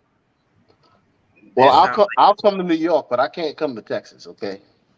See, he with me. I'm not going to Texas either. That's fine. Last time I was in New York, I was in the alley with these big 6'7" guys talking about murdering somebody. But Don, if you feel I'm gonna be safe, You be safe with me, bro. We all all right. safe over here. Shoot, All they right. damn rats look like horses. Yeah. They do. I'm telling you, last time I was in New York, I was going down the alley and these big 6'7" black guys came out the club and they were talking about we finna go kill somebody. I'm like, why am I in the middle of y'all talking? Like, let me get out of this alley, man. What's the next? Oh my God. Look, okay, no Texas, no New York. What's the next? And they got the best. You pay that little. Y'all still got them little shows where they're on the side of the street where the strippers be up behind that little wall. The wall go up. You know what? I know. It was in Manhattan. I went to Manhattan. They had this like little building, and they got strippers behind like the little thing. You pay. You put your little. Oh yeah. I know what you're talking. Yeah. I said we ain't got this in Texas. I said you got to be real horny, and I was in college too, so I was real horny. So you got to be real horny to go ahead and pay this money. Because that now as a 40-year-old man, I'm looking like, what the hell was I doing? I could have been doing something else. Yeah, you drop a quarter in there, and they do Yeah, So on that note, we're gonna. I was a whore. Again, ladies, I apologize. This finna go somewhere the hell else. We and y'all ain't finna get me in trouble because I don't want nobody sleeping on the couch tonight. So we go. You sleep on the couch like you made a pull out in the living room. All right, you get what I'm giving. That one. Here. That one. I don't know what a couch sleep is. I don't give a fuck. We fighting or not. I'm still sleeping in my bed. I sleep one way, you sleep the other. She better put her leg on you. Absolutely. We got a king size bed. We went half on this bed together. You said you doing the head to toe, huh? The head. Fuck it. That's what gotta be done. That gotta be done. You better put that pillow in and make that fork. Y'all know how y'all be doing it boundary. You know what it is, bro. Fuck that. I got a king size bed. There ain't no way in hell I'm sleeping on the couch. Don't cross this side. All right. Draw that line. This Yeah, They put that long. That's why they got them long. long pillows, fellas. It's not for your neck. They got that pillow as Nah, hold up, time out. I was jealous of that pillow during pregnancy. I was one of them niggas. I was jealous during pregnancy over that. That bitch. pillow is God. That pillow was fucked up. That's what that pillow was during pregnancy. Phenomenal. Fuck that pillow. I mean, now it's a good motherfucker. It's a nice, comfortable pillow, and it actually looks nice in the bed. But yeah, but other than that, fuck that pillow. But go ahead. I'm sorry. He made me. I had PTSD right there. He got triggered. Moment. Yes, I got triggered. I'm sorry. Yeah, I'm sorry. Woo. All right, so we're gonna go ahead and close out because y'all ain't finna get me in trouble. So we're gonna go ahead and do outros. Whew. I don't even. Whew. Neil, since you kind of a vet, I'm gonna let you go and do your outro. Shout out to the audience. Thank you all for sticking with us. Shout out to you for inviting me. And I'm gonna say it once, I say it twice, I say it 3 times. Get yourself some therapy, get healed. Because you don't get those issues taken care of, it's gonna come back to haunt you. Oh, look at this. Look at this fuck shit right here. Look at this shit. Who's that? Nick. Really? She gonna come at the end. Look at this fuck shit. Y'all know she had her night tonight, so you know she had to get on here and throw her 2 little cents in. So we're gonna let her make it. Congratulations, Nick. Thank y'all. You wasn't supposed to let me on there. I thought it was the after party. I'm like, hey, I'm ready for the after party. We trying to get there. We keep coming up with other stuff. I told them they ain't finna get me in trouble when they sleeping on the couch. So yeah. So we doing outros though. So yeah. Okay, let me sit back and be quiet. Go ahead and do your outro, sir. Oh, my bad. Yeah, I appreciate the invite, and hope we can do it again, and all the audience, and that's it. That's what's up. I'm with you. Done. Yo, you already know, man. I appreciate everybody for tuning in, chilling out with y'all. Y'all was amazing. Definitely want to do this again. And thank y'all for having me, man. Oh boy, he modest tonight. Marcellus. Hey, I've had a great time. Thank y'all for listening. I'll give y'all some words of advice before I go. Fellas, don't let them milk you, and always end your night off with confetti.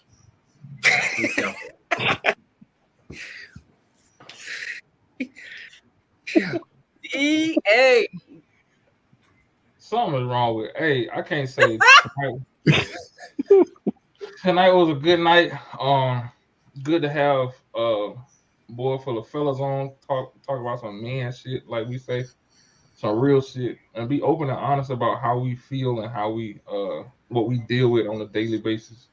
And as you can see, we got 5 different types of mentalities, 5 different personalities, and we get along fine. Never seen each other in person. Never taught each other outside of this. Besides, and we get along just fine. So 5 people can do it. Everybody can do it.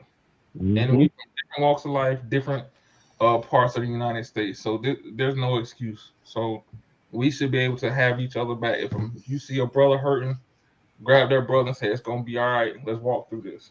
That's all I got. Right. Man, I love that. That's what's up. That's what's up. So, thank y'all to everybody that definitely tuned in and rocked with us. Because this show went over 3 hours, but it was great. I definitely consider this group of fellas a perfect mix and blend. And as soon as we asked and got everybody, and me and Pinks talked about it, I was like, this is an awesome blend that we got. And I was like, once everybody confirmed, I was super hyped, and y'all gave more than what I expected on this episode. Like, anybody watching this episode should be full, got a lot, faces and stomachs and shit should be hurting, because somebody, I ain't gonna say no names, but Mr. Confetti over there that had beyond in tears and everything else. We got a free comedy show tonight, so definitely was very awesome. I thank y'all for coming on. I appreciate. I got nothing but love for y'all, for real, for real. I'm going to rewatching this episode. I'm sure I'm probably definitely at work on Monday, but I'm sure I'll watch it tomorrow. But Monday it'll help me get through the day with the people that I work with, so I won't be choking nobody like Neil. Not trying to be. So, man, whoo, and it's a whole lot of them too. Yeah. So definitely understand. But like I said, I thank y'all for tuning in, subscribing. If you haven't subscribed, subscribe to the page, like, share. Definitely share this with some men in your life. Even share it with some women, because it's a lot of understanding on here, some knowledge and stuff on here. So share it to everybody. Real talk. So ain't gonna lie, next week, don't know what the damn topic is. I'm waiting on a confirmation on something, so something might be switched, because we're supposed to have ladies' night, but the way the men showed out, I don't know. That's some. That's a tough. Come with it. Tough act to follow. We might have to put Marcellus in a wig. Get him one of them Soul Glows wigs, and yeah, we might have to borrow Marcellus. Bitch.